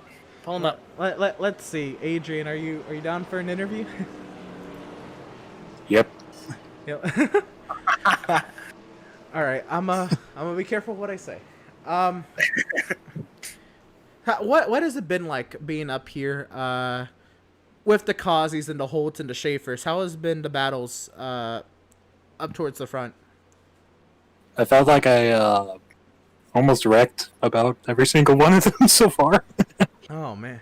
But it's been good. What did you see from your point of view with the Causie incident? I just saw a lap car, just didn't really know where to go, and stuff happened. That's fair enough. Was this what you expected coming in here? To be running how you? No, because I bought the track like 15 minutes before the race, and I'm trying to set up my new monitor I got. So now I'm at a weird fove that I don't like. Well, you might have to try it out a little bit more. Maybe. But we're coming down to 3 and 4, so I'll let you get back to it. Yeah. I'm not even gonna say anything else. Just yeah, we'll let you get back to it. All right, thanks. I'm not even saying anything either. I'm just so scared to jinx. No good luck. No nothing. See you later, With buddy. the iRacing.com Ford Mustang pace car into the safety of pit lane. We're back to racing. It is Seth Berger, Max Service going at it. Oh, into the wall, Cardullo. What was he doing there? Looks like all is well, but wow, that was tight. That was. I mean, he went to the middle. I don't know, but you know, putting his car in 7th after that wreck, that's actually a big gain from him. He is up 1 from where he started, so yeah, with an accident in that car's Carfax, to be in 7th right now, it's not bad. Yeah, not bad at all. I probably would have still been. I probably could have been up there with damage, but I decided to quit early and come up here, and it's better up here anyway. Schumacher fending off Lingerfelt and Cardullo now in the 5th position. And wow, Landon looks like he's really struggling with the back end of that car, and rightfully so. There really isn't a back end on that car. That right rear is pretty dinged up, and he's having a hard time on corner exit. Whoa! Oh, it's Lingerfelt! Whoa! Oh, wow. Let's get another look at that. Whoa!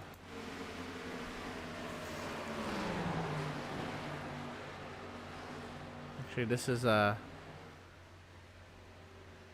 lap. Oh, this is the front straight. This might have been too far back. Well, let's see. Yeah, that might have been too far back.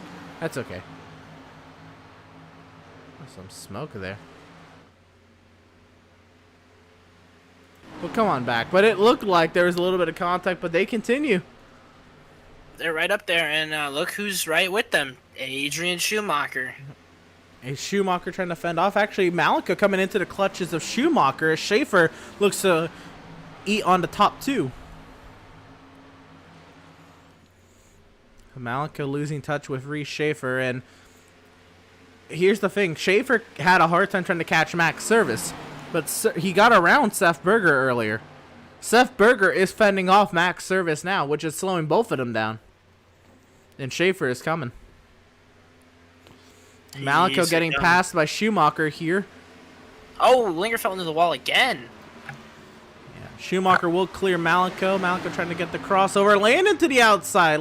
Malika trying to take it easy, maybe. Oh, slides on. Oh, no. He continues. I don't think that was intentional. I think he was just trying to give space. But man, that was tight. I think he's gonna take. Is he gonna take it down pit road here? I think he is. That was heavy. That will be Cardillo onto the pit lane. Will that be the end of the night for the 8 car? Oh yeah, he's not even gonna make it to the pit box. Yeah, he's calling it there.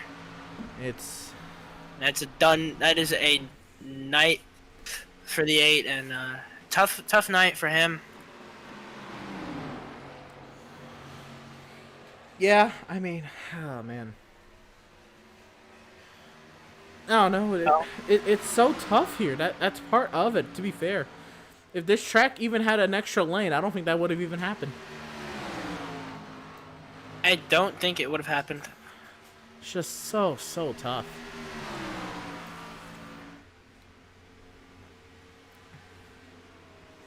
A lot of cars sitting on the pit lane with damage now. That continue to get looked at. Linger fell now to the back end of Malenko. How aggressive will he be trying to get around Malenko?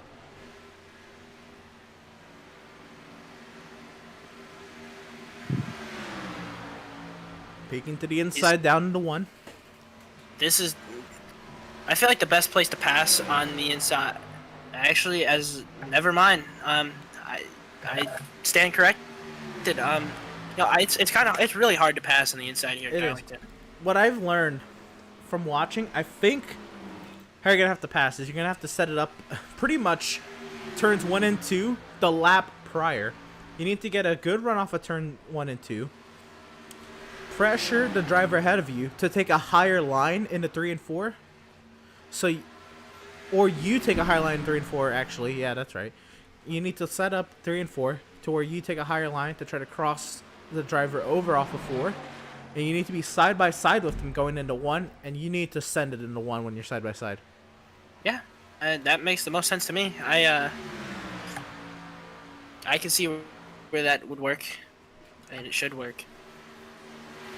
Service is gonna have a hard time passing Berger here. He's really got to be setting it up here. He has to probably go higher than Seth into 3 and 4. There he is. He needs to get the run. He needs to get the run off of 4. And Seth, wow, he is getting so close with that wall, Seth. Back here, Stutzman actually got passed by Velzy. Garrett Velzy, he's not been the fastest, but he's been minding his P's and Q's. He's gotten into the wall a couple times, but holding station in 10, if he's actually going to let Stutzman back by here for the 10th position. So Velzy to 11. Whoa, what an entry from Solms.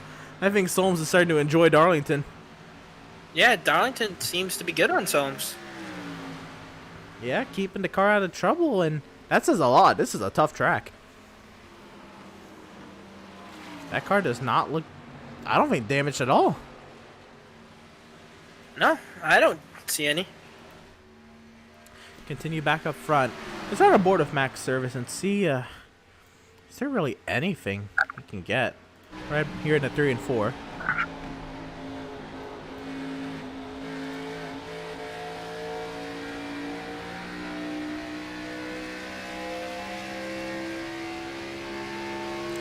Now, also their teammates. Do you think Service maybe isn't trying to pass him right now?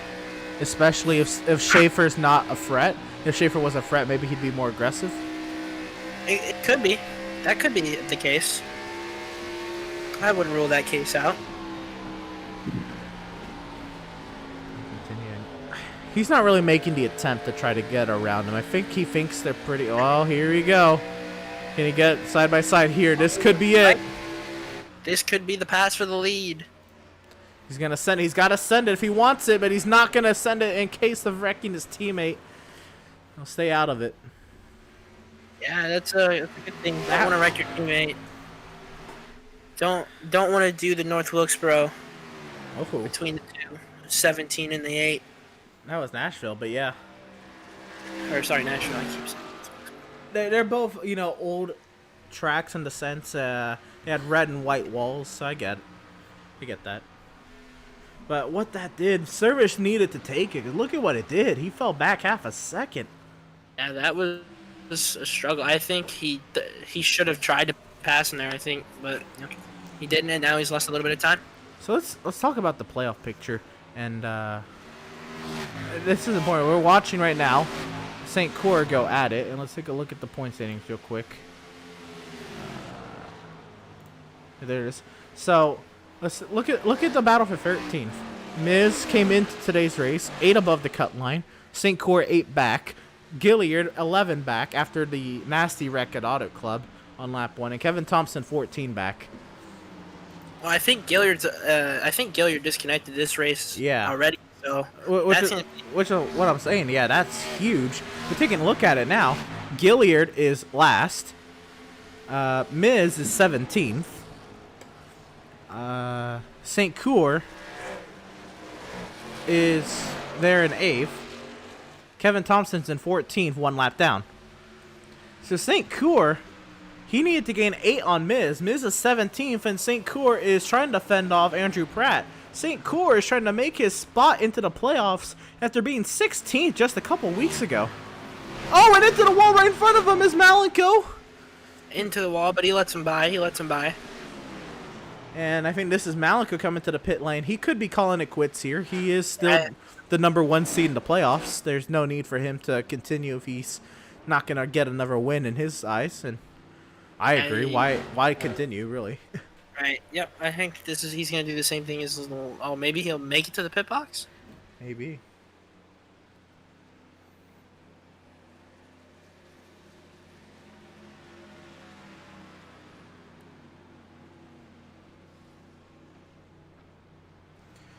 Watching the lonely trip down pit lane. Lonely. Oh, that was an odd parking. See, he's in the box. He's taking tires, so. Oh, he's taking tires, so maybe he might just be pitting earlier. Service is still running that half a lane higher to try to get the run off the corner, and then I don't know. I really don't know. Yeah, I don't think he gets it. St. Cour has fallen back to 9th, and I say fallen back. He was in 9th before Malenko happened, but let's see what had happened, because he's lost a bit of time.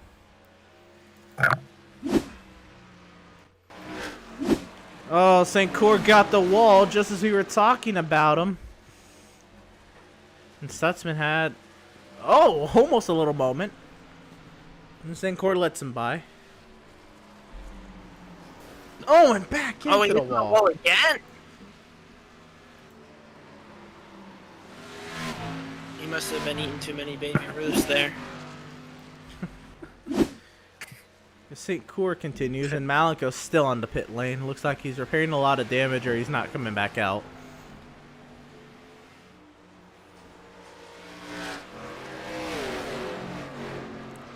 Leaders coming up to lap Brandon Richardson, who's already 1 down in the 14th position, but looking to go 2nd.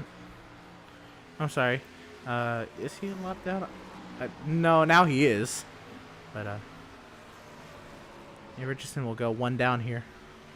Oh, he's 2 down now. He is 2 down? Okay. Sorry. He says 2. Okay. Greg Holt has found Reese Schaefer. Schaefer, this has been one of those tracks for Schaefer that Schaefer's not been able to save tires. Schaefer's been really aggressive on the tires. Yeah, I know on the first run he said that he was at 83% on that first caution on lap 23. So he's definitely wearing the tires here. And here comes Holt. I don't think Holt is. And Schumacher's still riding in 5th. You haven't jinxed him yet. You want to not Still say doing that? pretty well. The lap car Richardson will let all 3 of these. Oh, I think all 3 of these. Oh, wow. He will let all 3 of them by. Moved a little towards the racing line. I got a little scared. Got a little scary. They're by now, and Holt will continue the pressure on Schaefer. Yeah, this is the battle for 3rd. We continue to watch.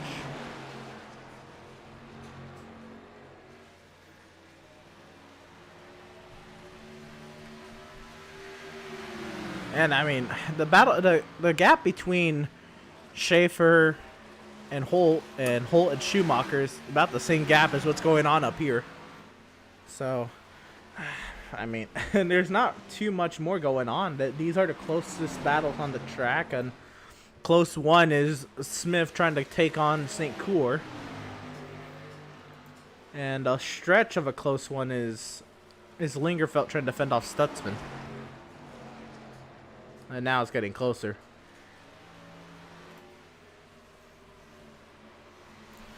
Here we still look at Schaefer, Holt, Schumacher. Oh, Schaefer really slow there at the center of the corner.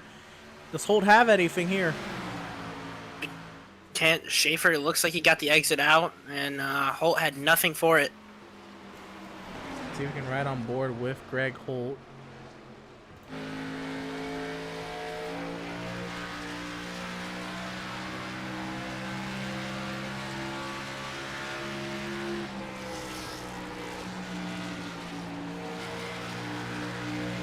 Oh, he's got the run now.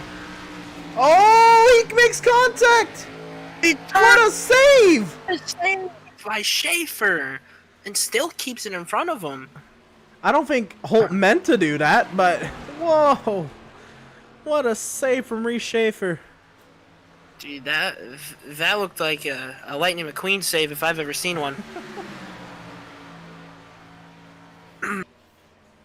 But now, like, I don't think Holt meant to do that, so how aggressive is he going to be trying to get by Schaefer? I think he was, you know, going to be pretty aggressive, not wreck him, but he almost did. Yep, he almost did, but... Now is he going to be a little bit more careful, and does Schumacher maybe take advantage of that? I was going to say, Schumacher now is right there, so if Holt might have a problem with Schumacher trying to pass him now. Looks like Schumacher actually gave a little way to Holt there. As that continues, St. Cour has really been caught by Devin Smith here.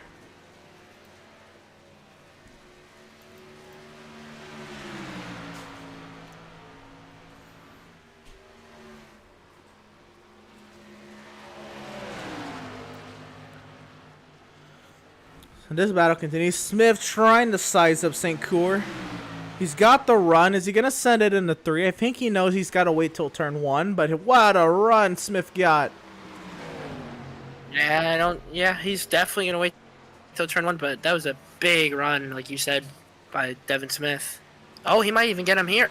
Oh, it's getting tight. Schumacher's gotten by Greg Holt as that continues behind him. Wow. So him almost wrecking Reese turned into Schumacher's game. Oh, here comes Smith around the outside. Don't get the wall. He caught the wall. Look at St. Cour. Give him the room. I think St. Cour's going to give it up here. What a pass. Around the outside. Oh, and into the wall. Oh, and into the wall again. Man. Smith, he wanted it. He was about to wreck his car for it. Yeah, he really did. And Darlington is I think most of these people have gotten damaged so far. Besides a couple of drivers, Darlington's a pretty rough track, and here comes Schumacher now. He fought better of it. Schumacher's been...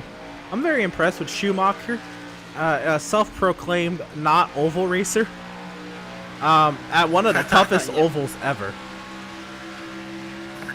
He is not doing really well.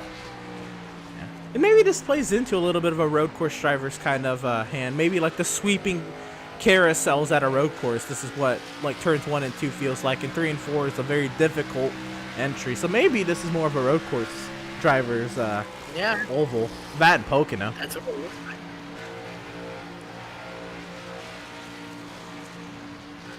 like. Can he do what Greg Holt couldn't and pass Reese Schaefer? Reese Schaefer's been really tough to pass, like Ryan Newman out here. Yeah.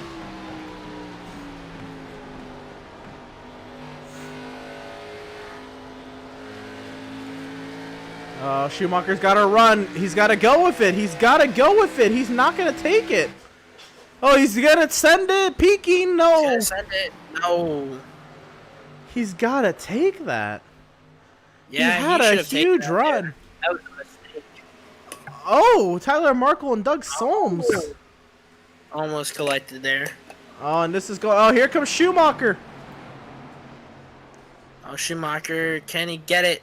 Can he get it? He's kept it down there. The lap cars. Oh, wait. Schaefer around the outside. Oh, and Brandon Richardson's gone round.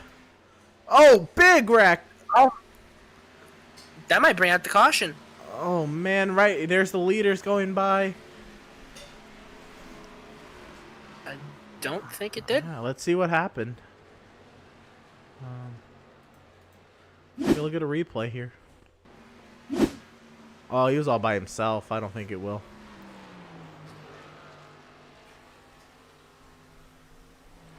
Oh, did he get the wall off of 2? That's exactly what happened. Oh! Sent him. He didn't even hit the second wall. He hit that first wall. Wow. Oh. So close. Like, so many cars right there. Amazing for everybody to miss him. Yeah, that was a good job on everybody else's part to miss him, and what a lick he took to that wall. Doing a review of it here. We continue on. Reese Schaefer, I think, has pitted. Rightfully so. Reese Schaefer was on old tires. He needed to pit. Bam!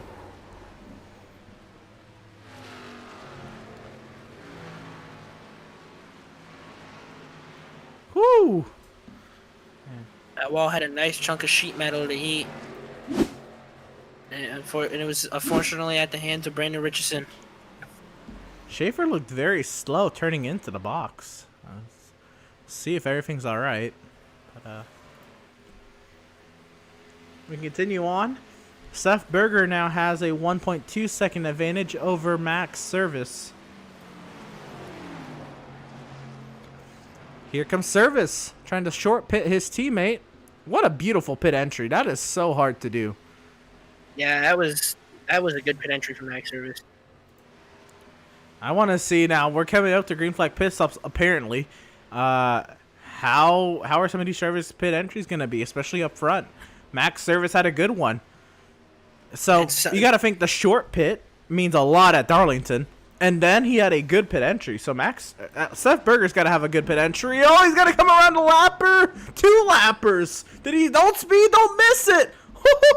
Oh yeah. Oh, I think he might. That might be a black flag. I think he was over the line. Oh, did he not have a safe pit entry? Oh boy, we'll check on that. Adrian Schumacher now takes over the race lead. And I don't know if he's understanding at the moment how valuable the tires are, or he's sticking to his strategy. Could very well be sticking to his strategy. He looks like he's coming now. He's going to take it pretty easy. Oh, look at him. Wheel hop. That looks like you trying to get into a hairpin, man. That is... oh, wow. Not you, but just like in general, like trying to get a stock car into a hairpin. That was... yeah, that was... that was a wheel hop. So Adrian Schumacher pits from the lead and hands it over to Greg Holt. Jeremiah Stutzman still out there, and Devin Smith.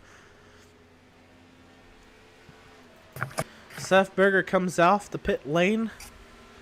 And does he head back in? Greg Holt stays out.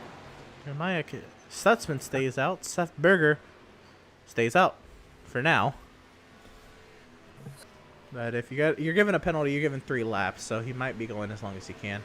Might be. We don't. Did he get a penalty? We don't know. Yeah, we'll find out if he's not the leader. Yep. Or if he's not on the lead lap. Schumacher had a 21-second stop, so I think he took damage repairs there. But he is down in a way. So Schumacher just playing it safe. He doesn't want any part of it. That's probably why he didn't try to pass Schaefer. Yeah, I agree. I don't. Yeah, He just wants to finish, I think, is Schumacher's point of view. And that's good for, somebody who, like he said himself, he doesn't think himself highly as an oval racer. Learn how to finish the races. That's a big thing and a mature thing to do from, agree. From any type of driver trying to learn the discipline of racing. Greg Holt, Jeremiah Stutzman, Devin Smith, these 3 drivers may be just running the tanks empty and seeing what'll happen. Look at Schumacher fly up on Smith right here. Flying. Like he's just going to leave him. What does this do? Schumacher's coming off of turn 4 now. Theoretical race leader Seth Berger is entering turn 3. So that 21-second stop and very conservative pit entry from Schumacher is going to cost them a lot of time. Schumacher's off at 2 now as Seth Berger is at the line.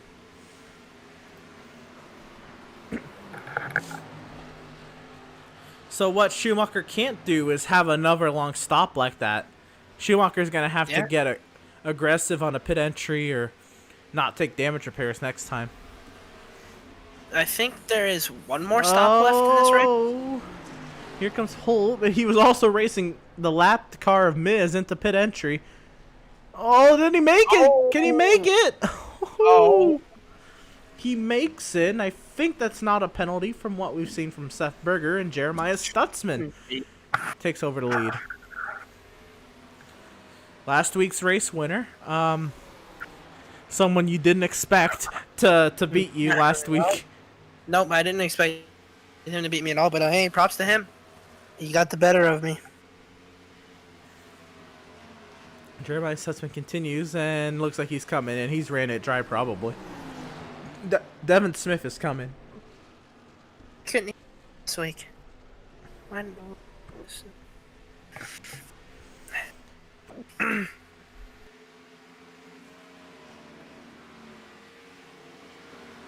Look at those Team Swift Motorsports cars.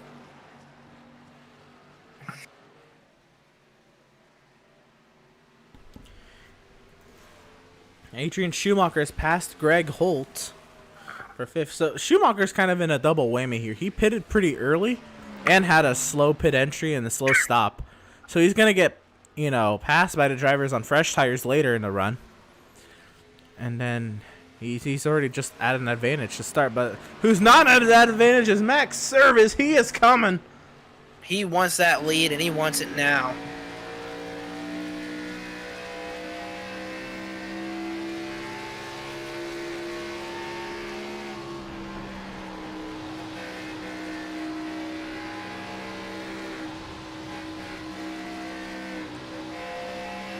Stutzman on pit exit. Stutzman's a lap down. There's only 6 cars on the lead lap. Make that 5 because Lingerfeld just went a lap down.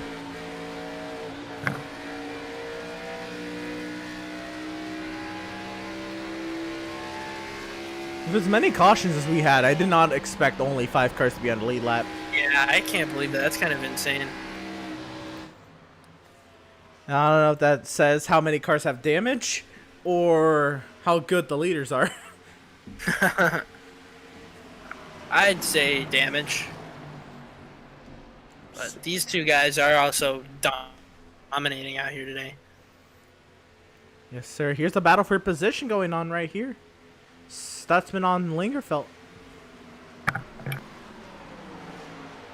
This is also, most importantly, the free pass position. We've seen accidents happen out of nowhere, especially at a track like this. Now, don't be the accident battling for this spot, but this spot becomes important if a caution comes out and Stutzman takes it. Not like no tomorrow. He just takes it.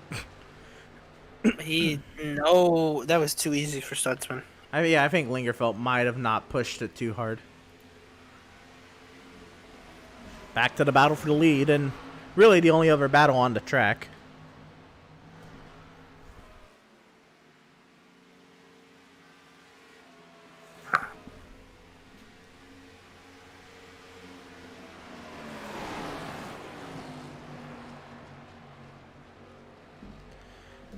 Oh, Service has got to run off of 4. He's got a good run. Is he going to take it?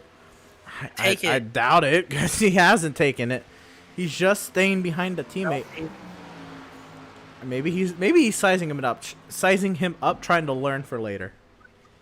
I think he might be. I think he might be waiting.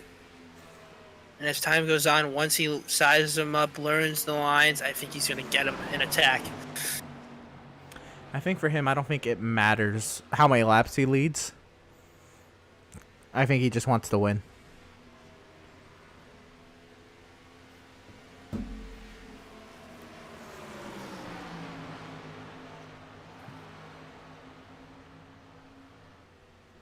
Stutzman's coming back to try to take a lap back from these two.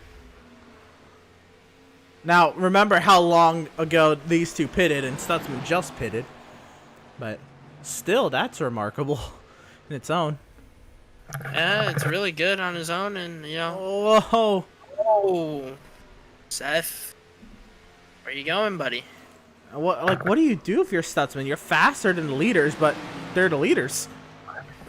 I don't know. I don't think there's anything he can do at this moment, especially with it being hard to pass. Yeah, and they're in their own battle. It's not like they're 1-by-1. If they're a 1-by-1, he'd probably be a little aggressive, but they're in a battle. He just wants to get through. He wants to get back onto the lead lap. Lingerfeld is rooting that Stutzman gets back onto the lead lap. Yeah, that'll be good for Kyle if Stutzman can get on the lead lap, but it's not looking like that's gonna happen just yet. Now Service looks like he's been preoccupied by Stutzman, and Stutzman now thinks he can maybe take a shot. He's got to set it up, though. You know, if you're a lap car passing a lead lap car, you're going to have it.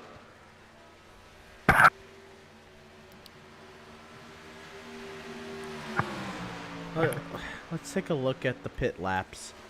The leaders last pitted on lap 108. Jeremiah Stutzman pitted on 150. That's a 7-lap tire difference. And it's evident. What's also evident is Service is bothered by it. Maybe Service should let him by. And let Stutzman get involved with Berger. Yeah, I think Service should let him by here, but we'll see if he does that. Yeah, Berger's starting to build up a margin. Yep, there he goes. Service let Stutzman by. And now, what Berger might want to do is also just let him by. Now that he's seen how much Stutzman slowed down Max Service, he might just be more inclined to let him by to kind of, prove that Max kind of wasted a little bit of time worrying about the lap car.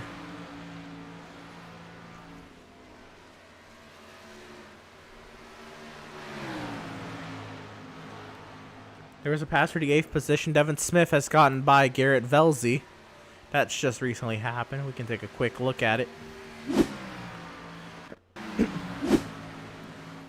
Looks like Velzy just let him by. Fair enough. Velzy, though, you don't talk a lot about him. Most weeks, he's a starting park, trying to stay in playoff contention. But he decided to run this week, and he's ninth in the race right now. In a race of attrition, that does account for something. Yeah, he's doing really well. Not doing too bad. Doing pretty good. And now more than anything, he needs to start building momentum for the playoffs. I know he's in the playoffs because he got a Talladega win. I know what people think of that. But you are then still a playoff driver, and you got to act like it. And here he comes with a 9th place run, and he can build off of that. He's got to keep making these races, of course, and maybe there's other stuff that's preventing him from running. Okay, I get that, but he's literally just making a starting park so he doesn't lose eligibility. Cool. Yeah, yep.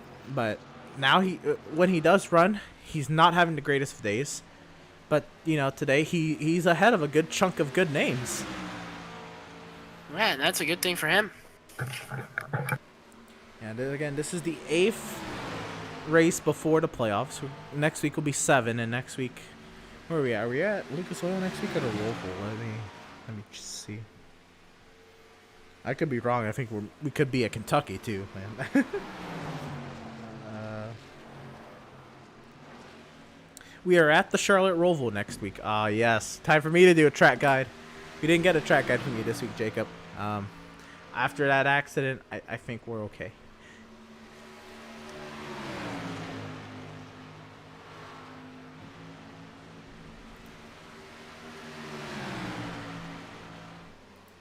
Let's take a look at the stream comments real quick.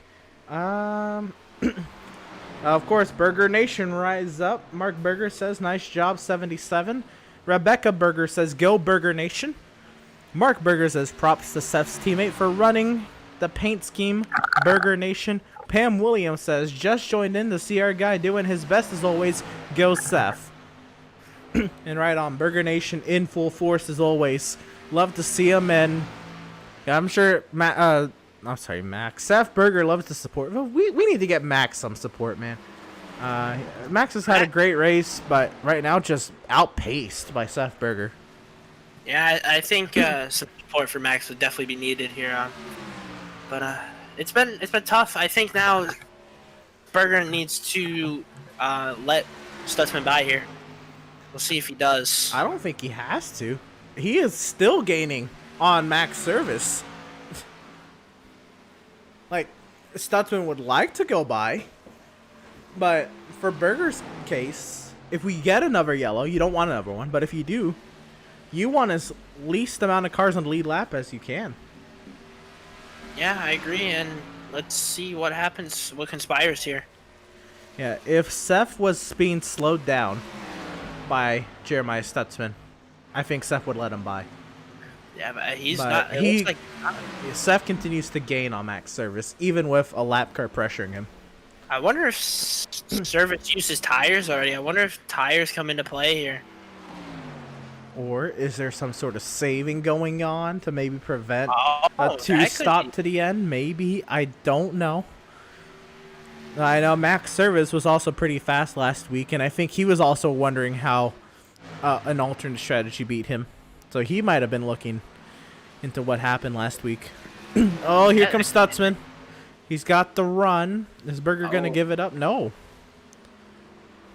Stutzman takes it easy, and he is racing the leader, of course, so he's not trying to be aggressive, but he has 7-lap pressure tires. Yeah, and can he might try and make it. No, he's not. I thought he would look for it, but I think taking it easy for now, especially racing the leader, is something that Stutzman needs to look into. And I know Burger Nation loves it. I know maybe non-Burger Nation people may be wondering why we're only sticking on the leader. I'm gonna be honest. The closest battle on the track is Jeremiah Stutzman trying to get his lap back. There's not really another battle on track. We will get to the rest of the field, but do want to see how this plays out.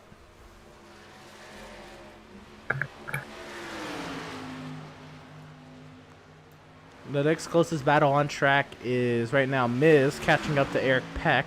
He's about a 1.5 seconds behind Vat. Vat is going on for the 12th position.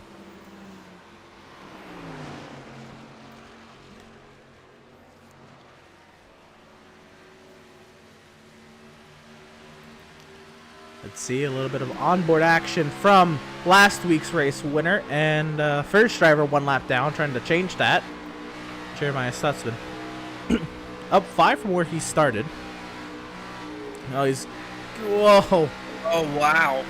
You can really see how much of a struggle the exit of 2 is. How bad was it? Oh, it was pretty bad.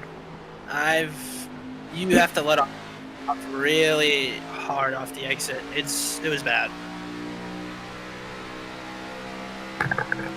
Yeah, we'll see it here this time by a 30.8 for Stutzman last lap, and we'll look from the rear bumper of Berger after this corner. If they're not going side by side here. Oh, the lapper Thompson gets out of the way. Let's see, Seth Berger ran also a 30.8, but he's also right in front of Stutzman.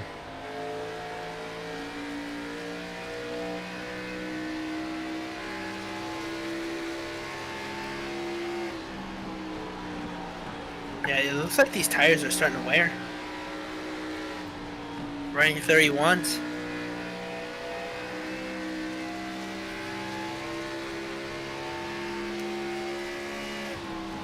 And once again, Seth Berger has 8-lap older tires than Stutzman, and Stutzman is getting close. You can see all of that, all the pixels on that grill.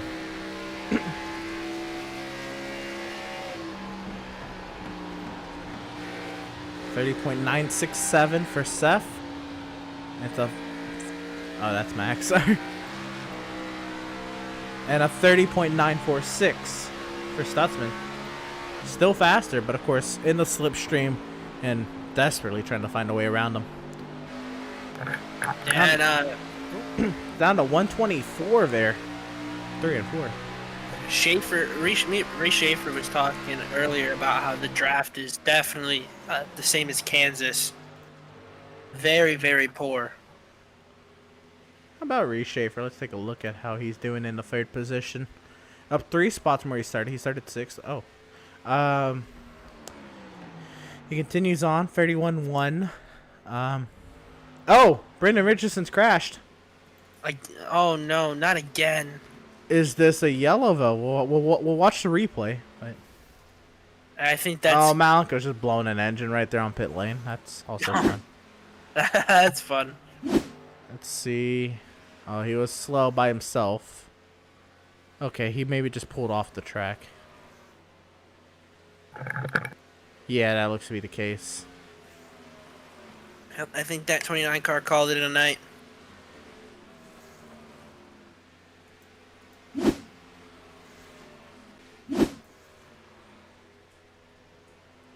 We continue on with Seth Berger. Out in front, Adrian Schumacher. Still in 4th. Schumacher's pit lap to Seth. He has 1 lap fresher tires than the leader. He's still running 30.9s. So he's gaining. They're 30.9 to Seth Berger's last lap of the 31.1. So he's gaining on the leader. Is it going to be enough? I don't know. I don't think there's anything that can come out of that. He's going to have a good pit stop this next round. And Pit window should be I was opening. like, when are we getting there? We're coming up to 40 laps now. I think this might be the last stop. I'm not too sure. Here's the thing. If it's not the last stop, if they're going every 40 laps, think about it. In 40 laps from 150 is 190. You're going to have to save. Oh, man. So this could be the last stop if they go about 5 laps or they plan on saving.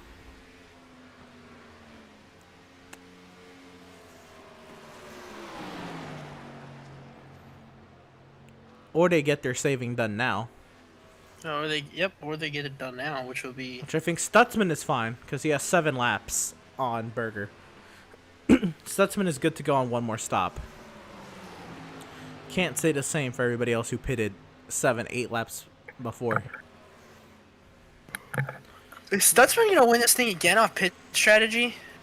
You know what, man? I don't know.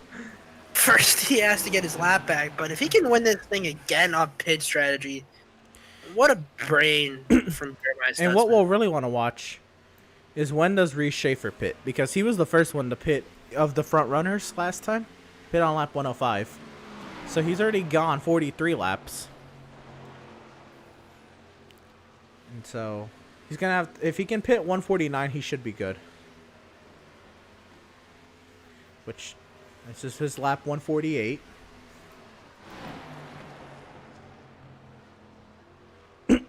And Seth continues on.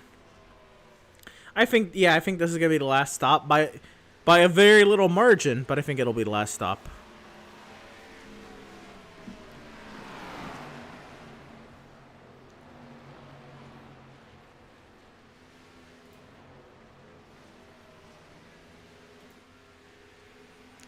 Just checking the lap times. It says Schaefer and Schumacher ran 31.4s to Seth Berger's 31.1. Max Service ran a 31.2. And Greg Holt ran a 31.3.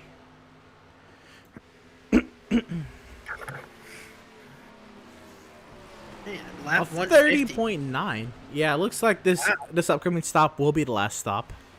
Yeah, it looks like it. And there goes Tyler Markle letting the leaders by. Yep, and once again, this... I know what people are going to say. This is literally the best battle on track. Now, Schumacher is catching Schaefer. This is a battle brewing, but it's not brewed yet. Hey, Schaefer could be looking to pit here soon.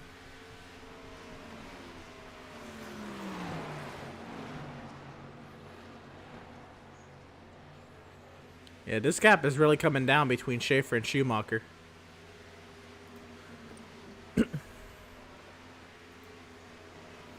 Now, within a second of each other, so the battle box is in effect.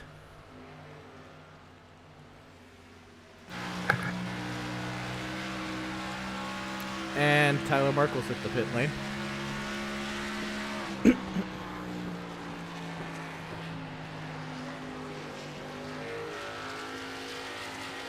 Reese Schaefer choosing to stay out here.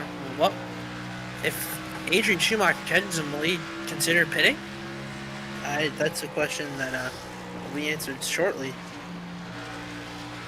I think Schumacher at this point should pit.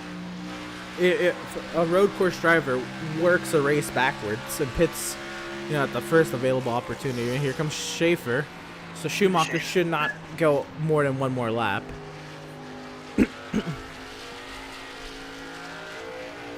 I mean, if he's truly, thinking about that battle, if he doesn't care about the battle, he doesn't care.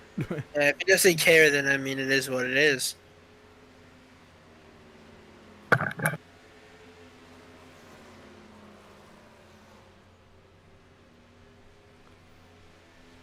Max Service is in.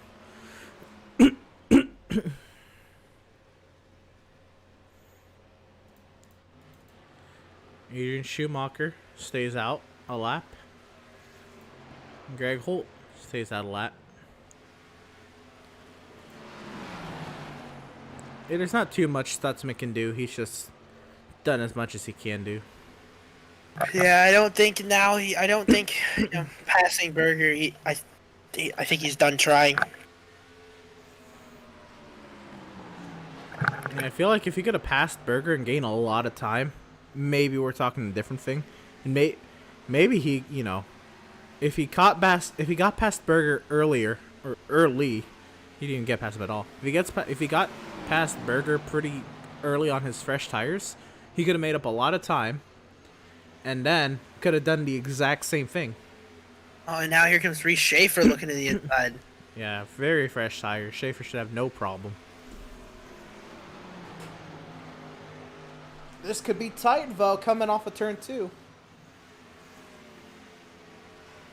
Oh, wow, look at the speed from Schaefer. Like right around Seth Berger. Seth maybe trying to pit here. And he's going in. Don't speed. Ooh.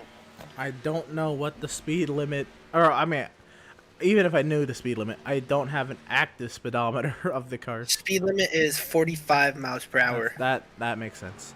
Schumacher will stay out and get some lap sled. Yep, I don't think he cares about that Reese Schaefer battle. There's, I mean, besides the Schaefer battle, there's not much you can gain out of this race, so might as well, I guess, get lap sled. Right. Get some free points for leading some laps.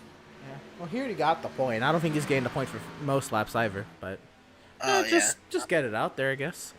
But now it's Greg Holt, Jeremiah Stutzman still out. Here comes Schumacher. Yep, he's coming in now. That was a better pit entry. That was not aggressive, but that wasn't conservative either. Well, I mean, we were talking about it last week, how some of these drivers haven't had the best pit entries. But today is really different. We haven't, on a tricky pit entry, nobody's really had it. And I'm not going to say any pit entry is easy. Going from race speed to pit speed is hard, no matter the track. But, man, some drivers really struggled at Chicagoland. The thing about Chicagoland's pit entry, it's all the way on the exit of the corner, and Kyle Lingerfeld's crashed on pit entry, as we say it. Wow. And he can't get the car back going. I think, oh, no, that's pit exit. That's pit exit.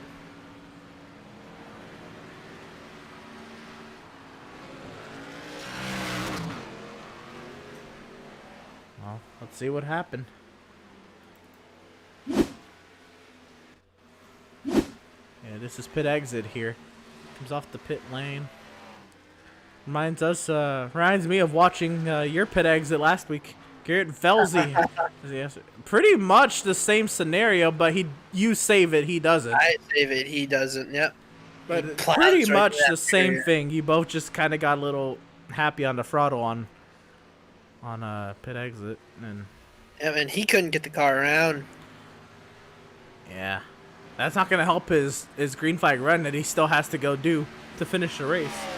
Yeah, no, that's gonna definitely wear the tires now. And Garrett Velsey had his own incident.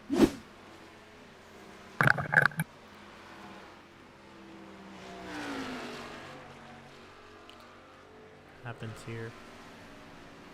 Oh, going round, lock it Sliding. down. Oh, that's Oh, I mean, you don't want any damage, but that's not bad. that's not too bad. He will still be in the 10th position.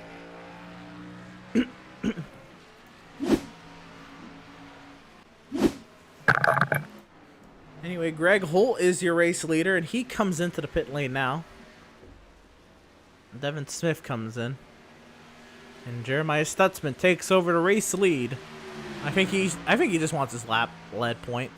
But he did not get it, I don't think, last time. So this is his first lap lead of the race. He should have got it last week. No, last pit cycle. But he gets the wall there. And here he comes. Yep. Man, the wall has been the story of the day today at Darlington. Yeah, and Seth Berger's going to take over the lead right about now. Max Service is off of 4 now. Reese Schaefer enters turn 3 now. Adrian Schumacher comes off of turn 2 now. Greg Holt comes off of pit exit now. And goes a lap down, Greg Holt. So there's only 5 cars on the lead lap, and Stutzman's still on pit lane.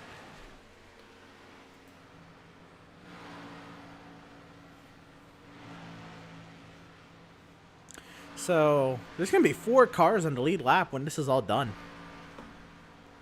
Now, Stutzman and Holt will have fresher tires. Can they get their laps back?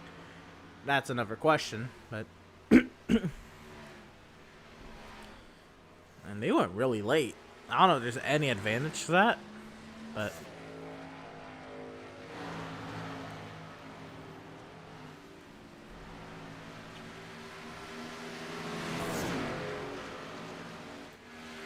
we continue on.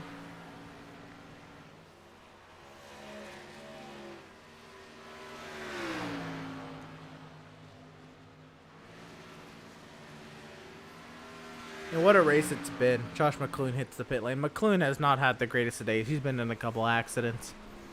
He'll be in the 16th position.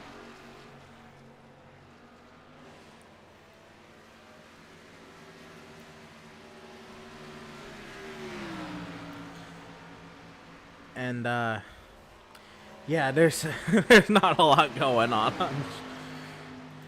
Lingerfelt trying to catch up. Devin Smith. Smith down in turn 1. Lingerfelt entering 1 now.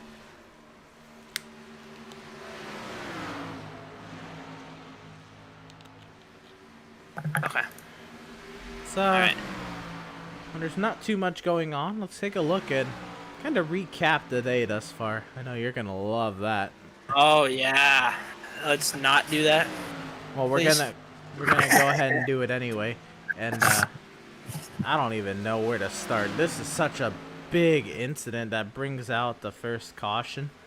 There's so many pieces. This is like 2 separate accidents, but No, the only accident was from me.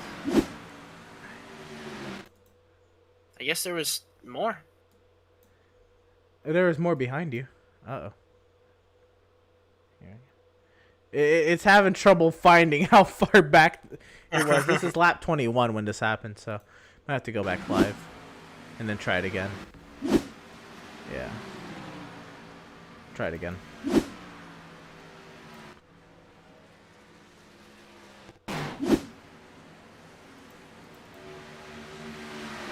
This all starts back here. Zala gets the wall, collects Stutzman.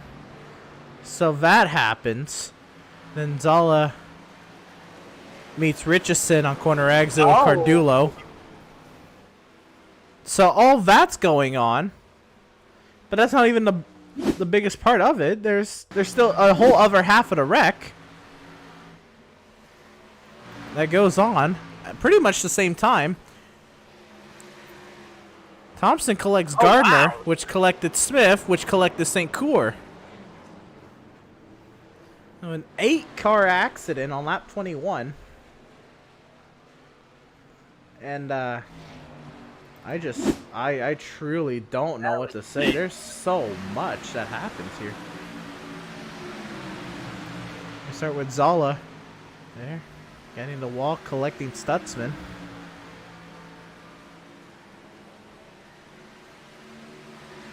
Now, was that even really my fault now that I'm looking at it again? And all this happens over here.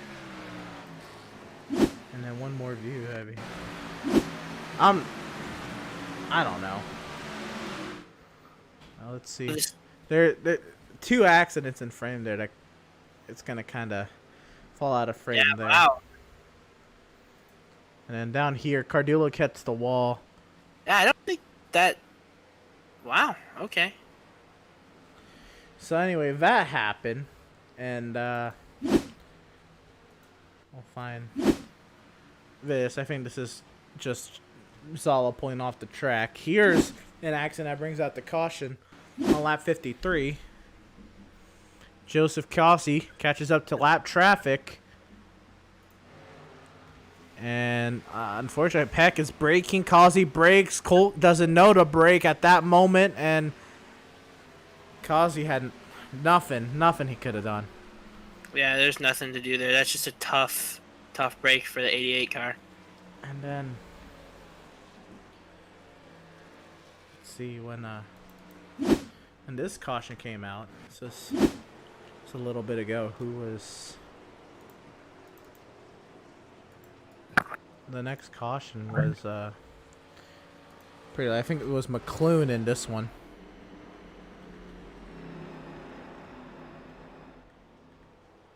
Yeah, it was McClune and Thompson. McClune, Thompson, and Gardner. Yeah, and this goes on. Yeah, McClune sent it into one. Gardner kind of fell in line behind Velzy. And, man, a whole lot went on there.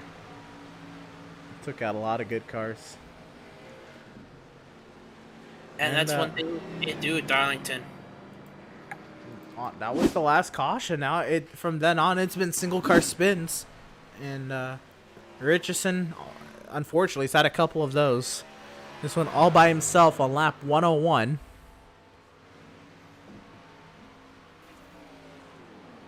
Bam!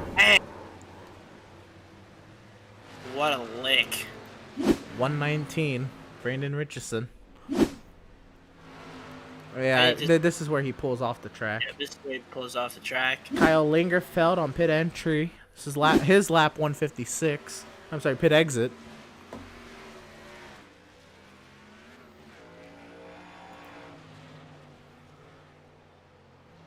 I think did like you said, did the same thing I did at Auto Club, but I think he was still on the throttle. And then Garrett Velzy, lap 156. On the front straightaway here.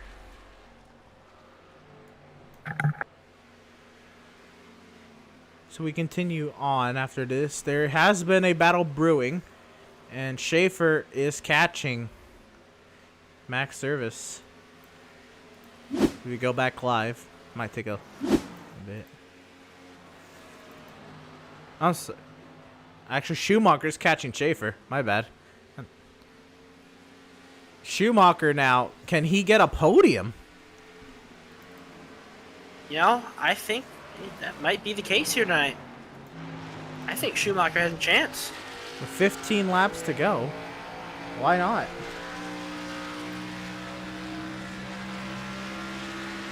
Well, I was going to say I think we should go ladder proud with 600 horses, but now we got a battle going on.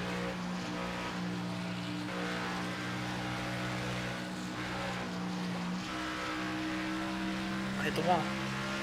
Yeah,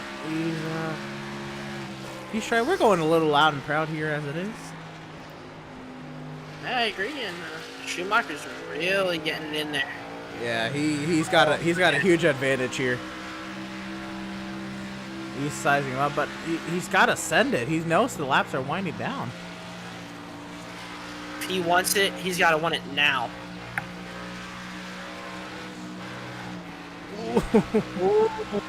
I would have checked up there too. I don't know how close I can get to that wall.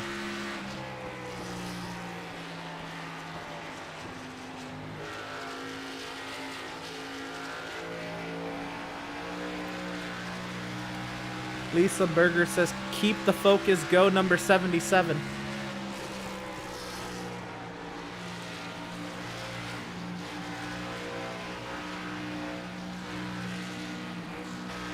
He's got to ease that exit. And he's sticking with Schaefer down the back straight. He lost 100th. Now corner entry Schaefer gets, but Schumacher, I think he's going to really roll the exit. Oh, he cuts down under to try to get more speed. He's going to have a run. Is he going to have a big enough run? I wouldn't send it from this far back. Nope. That's going to end up wrecking Schaefer and him. Yeah, he doesn't want to do that. He's going to give it his all. Either way, if this is something we have to talk about with the third place driver, this is going to be good. Yeah, this will be a good battle to the end here. It's a little bit from the opposite end. And see how Schaefer's doing this way. I think Schaefer's tires are going here. Yeah, look at that.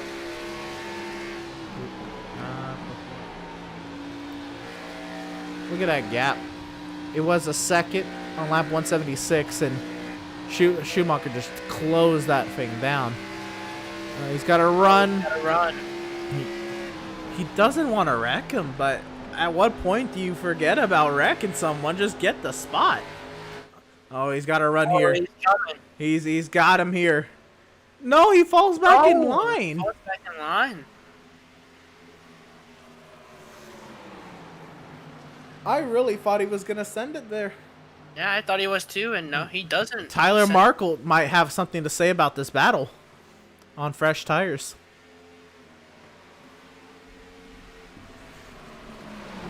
Nine laps remaining. And this is a pretty good battle for third. Yeah, this battle does continue for the third position, and Tyler Markle wants... Oh, I don't know what he wants. He just wants to get past this. He wants to get away from it. He doesn't want to wreck. That's what he doesn't want. He doesn't want to wreck, and he doesn't want to wreck the guys battling for third.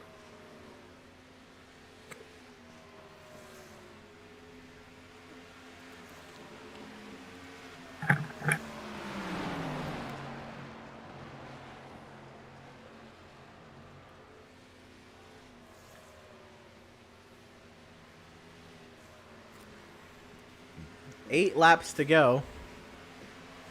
Seth Berger continued his march out front, 4.5 seconds over Max Service. We continue to watch the battle back here.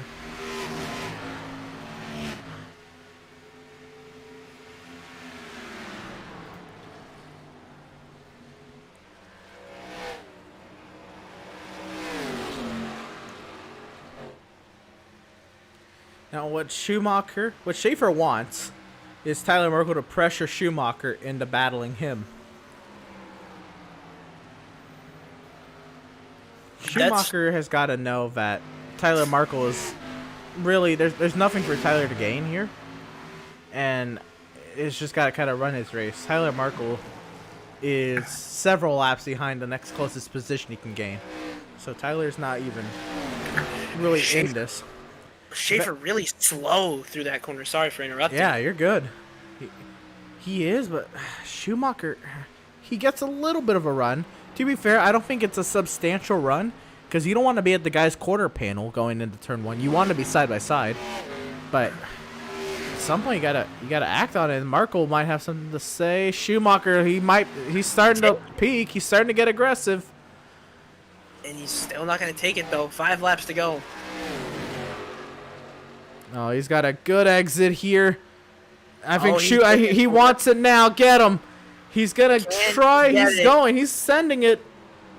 He's going to... Oh, no. He doesn't want to wreck him, though. He's trying so hard. And to be fair, he's also on old tires.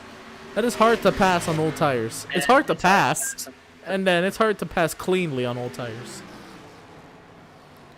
At some point, I don't know if it's going to matter if it's clean. I think he just... Yeah, I mean, Schumacher, I don't think is going to be dirty about it, but Schumacher wants it. Yeah, if he can get it, he might as well take it. I don't care who you are. 3 laps ago, 2 laps ago, white flag. If I am there, I'm. Well, I think if he's gonna hit Schaefer, and I don't think he's gonna try intentionally to hit him, but I think if he's gonna send it, give it his last all, it's gonna be that white flag. Yeah, on the white flag. At this point, if I can gain a spot, I'm doing anything I can to get it. For sure. And if you don't like me for that, what then, I'd be trying to do is trying to get on that quarter panel to try to get him a little loose, which might actually help on very old tires, but right. Try to move him out the lane a little bit, not wreck him, just nudge him, rub him. You know, Rubbin's racing. Rubbin is racing. You know, if you don't like that, you can come back to the hauler after the race and we can have a chat. Well, someone who will be getting a chat, well, I think. A lap and a half to go. Unless he blows a tire or, you know, he sticks it in the fence, I think we'll be talking to him at the end of this thing. Burger Nation might be treated to another one at the start of 2021. We take the white flag here at Darlington. Take another peek at this battle, going through 3 and 4. We'll catch up with Seth Berger on the first side. This Schumacher had a run, but not big enough. He's gonna have to send it there, but coming off a turn number 4, Seth Berger is going to win at Darlington. What a win from Seth Berger. Max Service will come home second, and now the battle. They're going side by side into 3. Schumacher to the inside. Here we go. Trying to send it. Gotta keep it at the wall. They're side by side off of 4. Who wants third? Looks like it's gonna be Schaefer. Schaefer. Wow. What a battle. What a battle. That's gonna have to be talked about. Schumacher tried, but to no avail. Great hope. He finished the race, but wow, what a finish. That was a great battle. Oh, and here comes the Team Swift celebration on the front straight. Oh boy. And Burger Nation is loving it in the chat.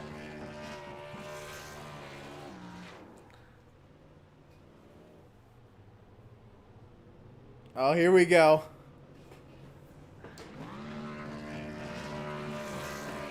Wow. That's awesome.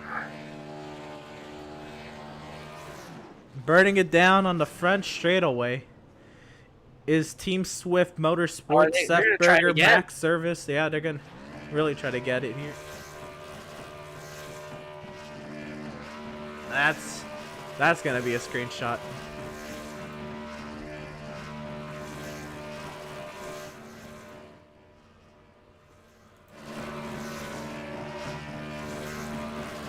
And Tyler Markle joins. Oh, that's Jason Miz. Alright, we'll let them celebrate. We're going to get some interviews lined up here. Don't you go away. We'll be right back as they continue to burn it down on the front straight. The top 2 finishers. Well, actually, as they burn it down, we can work on our third place interview. And man, oh man, Reese, what a battle that was at the end. Talk about it.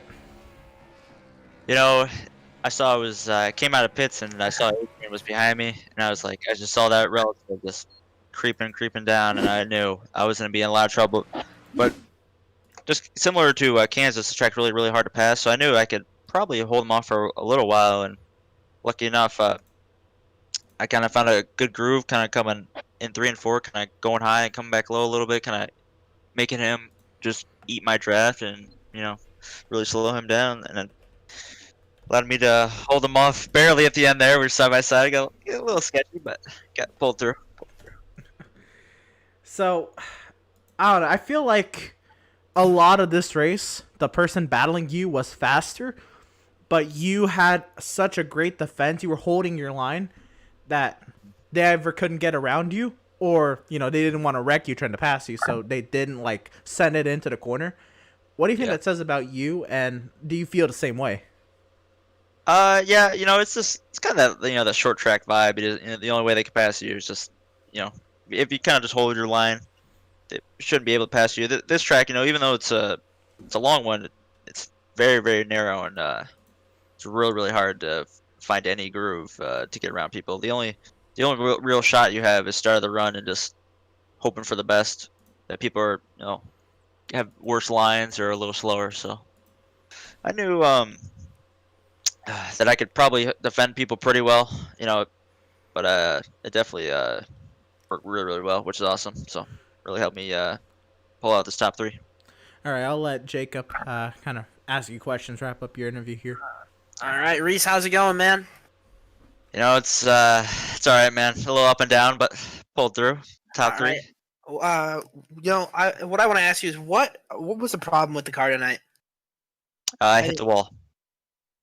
I mean, Hit the wall, and it was just, what basically happened was I think it was late lap, like 30 or 40. I tapped the wall, and it gave me about 24 seconds of optional, and just ever since then the car was just a little tighter than it was at the start of the race. So once that happened, I knew I was a little in trouble, and it also didn't help. The one restart I spun it, saved it pretty well, and then once we had a caution there, I got a black flag for passing someone onto the yellow coming to the pits, but I mean, I didn't pass anyone coming to the pits, so I don't know where it came from. So I had to sit to fall in the back. So I restarted 13th and finished third. So that's pretty good for last final green flag stints there. So Yeah, I agree. That's pretty good. The tire wear. How were the tires tonight? they were destroyed. For me especially, because I had basically since the start of the race, I was really just since my little minor spin it sent me back to I think 13th or 14th, and I was just the entire night I was just carving my way back through, trying to gain as many spots as I could, and luckily I was able to prevail to a third place tonight. So Well, I think that's it for me. You did a great job tonight, and a good third place finish for you tonight, Reese.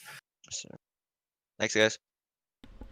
Right on, and that is third place finisher driver of the number 17, Reese Schaefer. And again, just what a race that was to the wire between himself and Adrian Schumacher. Let us get a word in now with second place finisher driver of the number 81, Max Service. And Max, what happened? This was your race until your teammate showed up. I didn't get a good launch out of my pit box. I couldn't get a launch all race at all out of the first stall there, and he beat me off pit road. I didn't exactly pick up when I should have. I was trying not to spin the tires and ended up losing the race off pit road, and I couldn't get by him. It's tough to pass here at Darlington, so I was just kind of riding behind him there, and finally the dirty air caught up with me in the tire wear, and I hit the wall, and the car faded from there. That was one of the things I was going to ask about. Were you really riding behind him, not trying to be aggressive passing him, or was it actually that difficult you could not get the run to pass him? I mean, I got my run every single time. I was so much better getting off turn 4 than he was, but I mean, I just couldn't get enough of a run and didn't quite have the confidence going down into one there. I think I had one look and backed out of it because I didn't really want to wreck us that early in the race. I felt like I could get back there and push back. I felt like I was a little bit better than he was on the shortest run and then on the longer run too, but didn't exactly get that opportunity. Fair enough. Does this kind of a race where you had a great race in the sense you had a fast car and you led a lot of laps, does this kind of give you some momentum once again? It's been a little bit since you were a big factor in the outcome of the race. Does that kind of give you any motivation as we head into the run to the playoffs, which has a road course and a bunch of short tracks? Yeah, I mean, it was nice to go run up front for once. I mean, I knew Darlington was going to be a really good shot for me to go out and contend for a win. I didn't want to say it pre-race. I didn't want to jinx myself as I usually do, but I felt like I had a really, really good car, and in practice I went out there after our interview and put it on the top again, and I don't know, just things didn't quite align. If I could have got maybe a little bit better launches out of the pit box, maybe different story, but It's whatever. It's good momentum going forward. I'm so happy to just finish second, finish on the podium for once. It's been a while. It's been Montreal, and then I don't remember the last time before that. Fair enough. Jacob, you have any questions for Max? Nope, I'm all good. Well, fair enough. So yeah, you're back on the podium, as he said. It's been a minute. So congratulations on that. Congratulations, second place finish. Good chunk of laps led, fast car. Didn't get that top spot though. But Yeah. your teammate I did. would So also like- congratulations on the behalf of the team. I'd also like to shout out Mad Dogs Trains for stepping up and sponsoring all 4 cars here at Swift Racing. We were in desperate need of some sponsorship, and they stepped up here and supported all 4 cars and those beautiful black and yellow Camaros. Well, they finished 1-2. That's as good as we can do, I guess. Yeah, that's got to count for something, no? Yeah. Malenko America got to figure out how to show up, though. Ooh, that's true because Malenko was the top seed in the playoffs until just a Malenko few just minutes ago. left. He did. Malenko left. Malenko was having none of it. I think Malenko will come to shine in the coming weeks with his tracks. But anyway, Oh, definitely. this was about you. Congratulations on the second place finish, well, and your team. Congratulations on the great showing today. And yeah, best luck to you next week at the Roval. Thank you. I'm gonna need it. And that was Max Service, driver number 81. He, again, had a very, very fast car, but he had a fast car, but it wasn't fast enough to beat his teammate and driver of the number 77 and new number 1 seed in the playoffs, Seth Berger. For Burger Yep. Nation and for you, how does that feel? Feels pretty awesome. This win was definitely a lot more difficult than Kansas. I think this is one of the most difficult tracks to run just because you have to run next to the wall so much. And I touched it one time, but just barely. So luckily I never pancaked it, and I think that was a big factor of being able to be up front at the end. Fair enough. So talk to us about this track. How what spot were you most concerned about? Was it turn 2 or 3 and 4, or what were you eyeing coming into the race? What were you eyeing after practice to really manage the car in?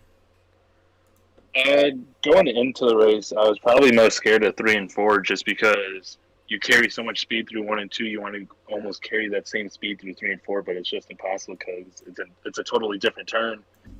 And that, like I said, 3 and 4 was my concern coming into the race, but throughout the race, ended up being, it wasn't my strong suit, but I was pretty comfortable through 3 and 4.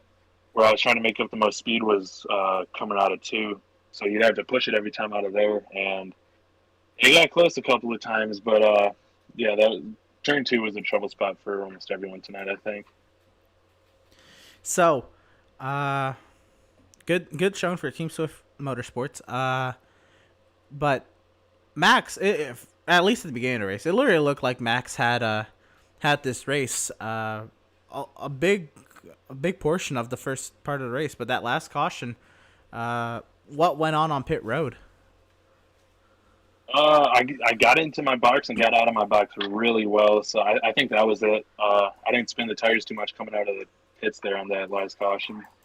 So that was definitely a big game changer for the rest of the race because, I mean, who knows how many laps I would have had to have been trying to pass Max during green flag. Who knows if I would have ever gotten past him. Maybe I would have gotten to the wall, but yeah, definitely that pit road was a game changer right there.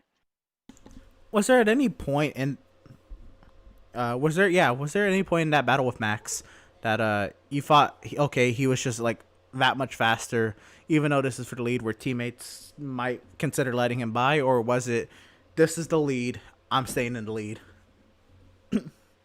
I would definitely want to try to hold on to the lead. Both me and him were pretty content. We were both pulling away from the field, so we were happy with that. But I mean, I would fight it a little bit, like I'm not going to let off for him. But if we were side by side going into a turn, I'd probably have to let him by just because going side by side here is almost a death sentence when you're trying to pass somebody for position. Passing the lap cars is a little bit easier just because of the speed difference, but when you're trying to pass a lead lap car for position, it is extremely difficult. Well, let's talk about lap cars. And Jeremiah Stutzman, obviously he was on 8-lap fresher tires.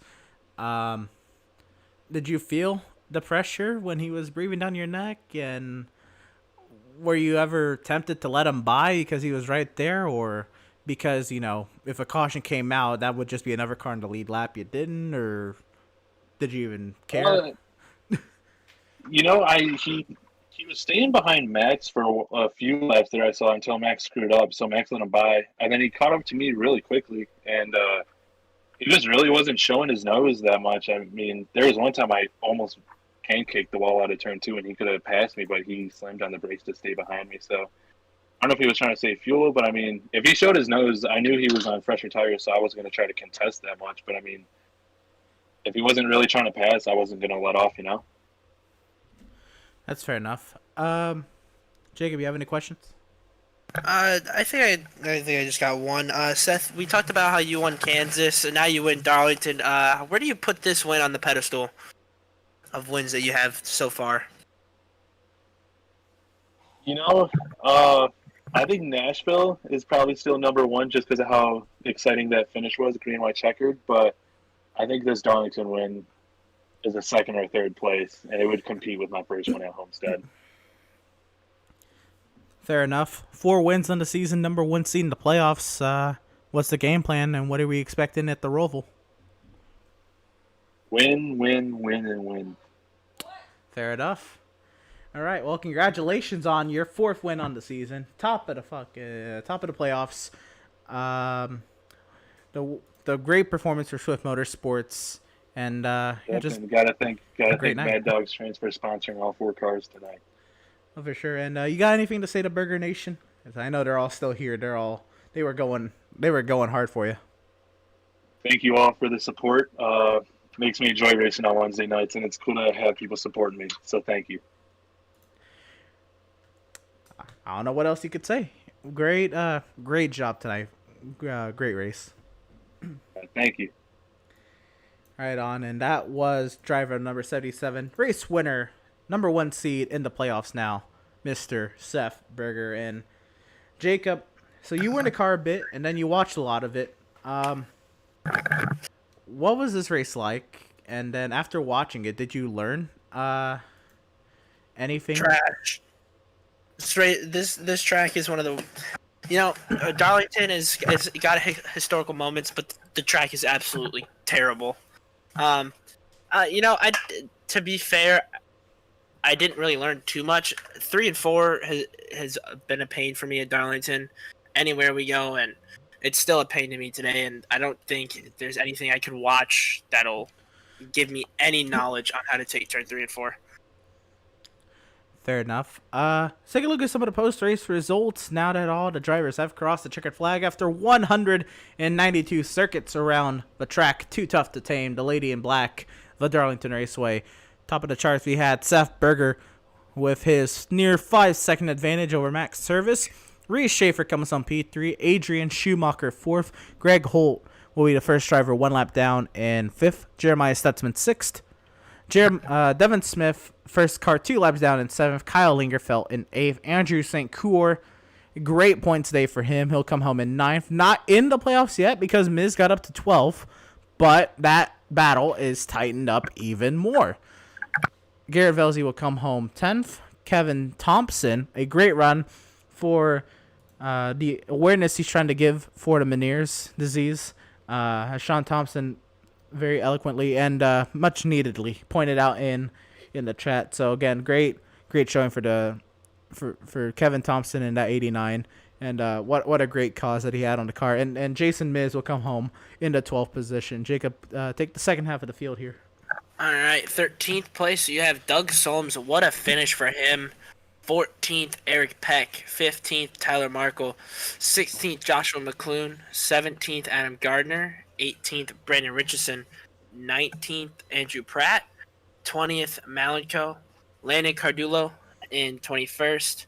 Joseph Cossi in 22nd. Jacob Zala in 23rd. and James Gilliard rounding out the field in 24th. All right, 2 bad weeks in a row from James Gilliard. That's one of the nails in the coffin for the playoffs, but there's still a lot of racing to go, and a lot of racing for sure. Next week, we're at the Charlotte Roval. I'll be back to being all giddy about road course racing because that's the person I am. But yeah, a huge congratulations to Burger Nation, driver the 77 Seth Berger, new top seed in the playoffs. We go into a road course though. We are expecting a Kazi and Schumacher show. Malenko's also good at the road courses. Who knows what'll happen next week? But at least this week, this day, is all about the 77 SF Burger. Make sure you tune in next Wednesday night, 7:30 p.m. Eastern. We will be at the Charlotte Roval, round 20 of 36. This has been Jacob Zala, Emerson Arnold on the call. Y'all stay safe, stay warm, stay inside. Do everything y'all got to do to make it through alive. We'll see you next Wednesday.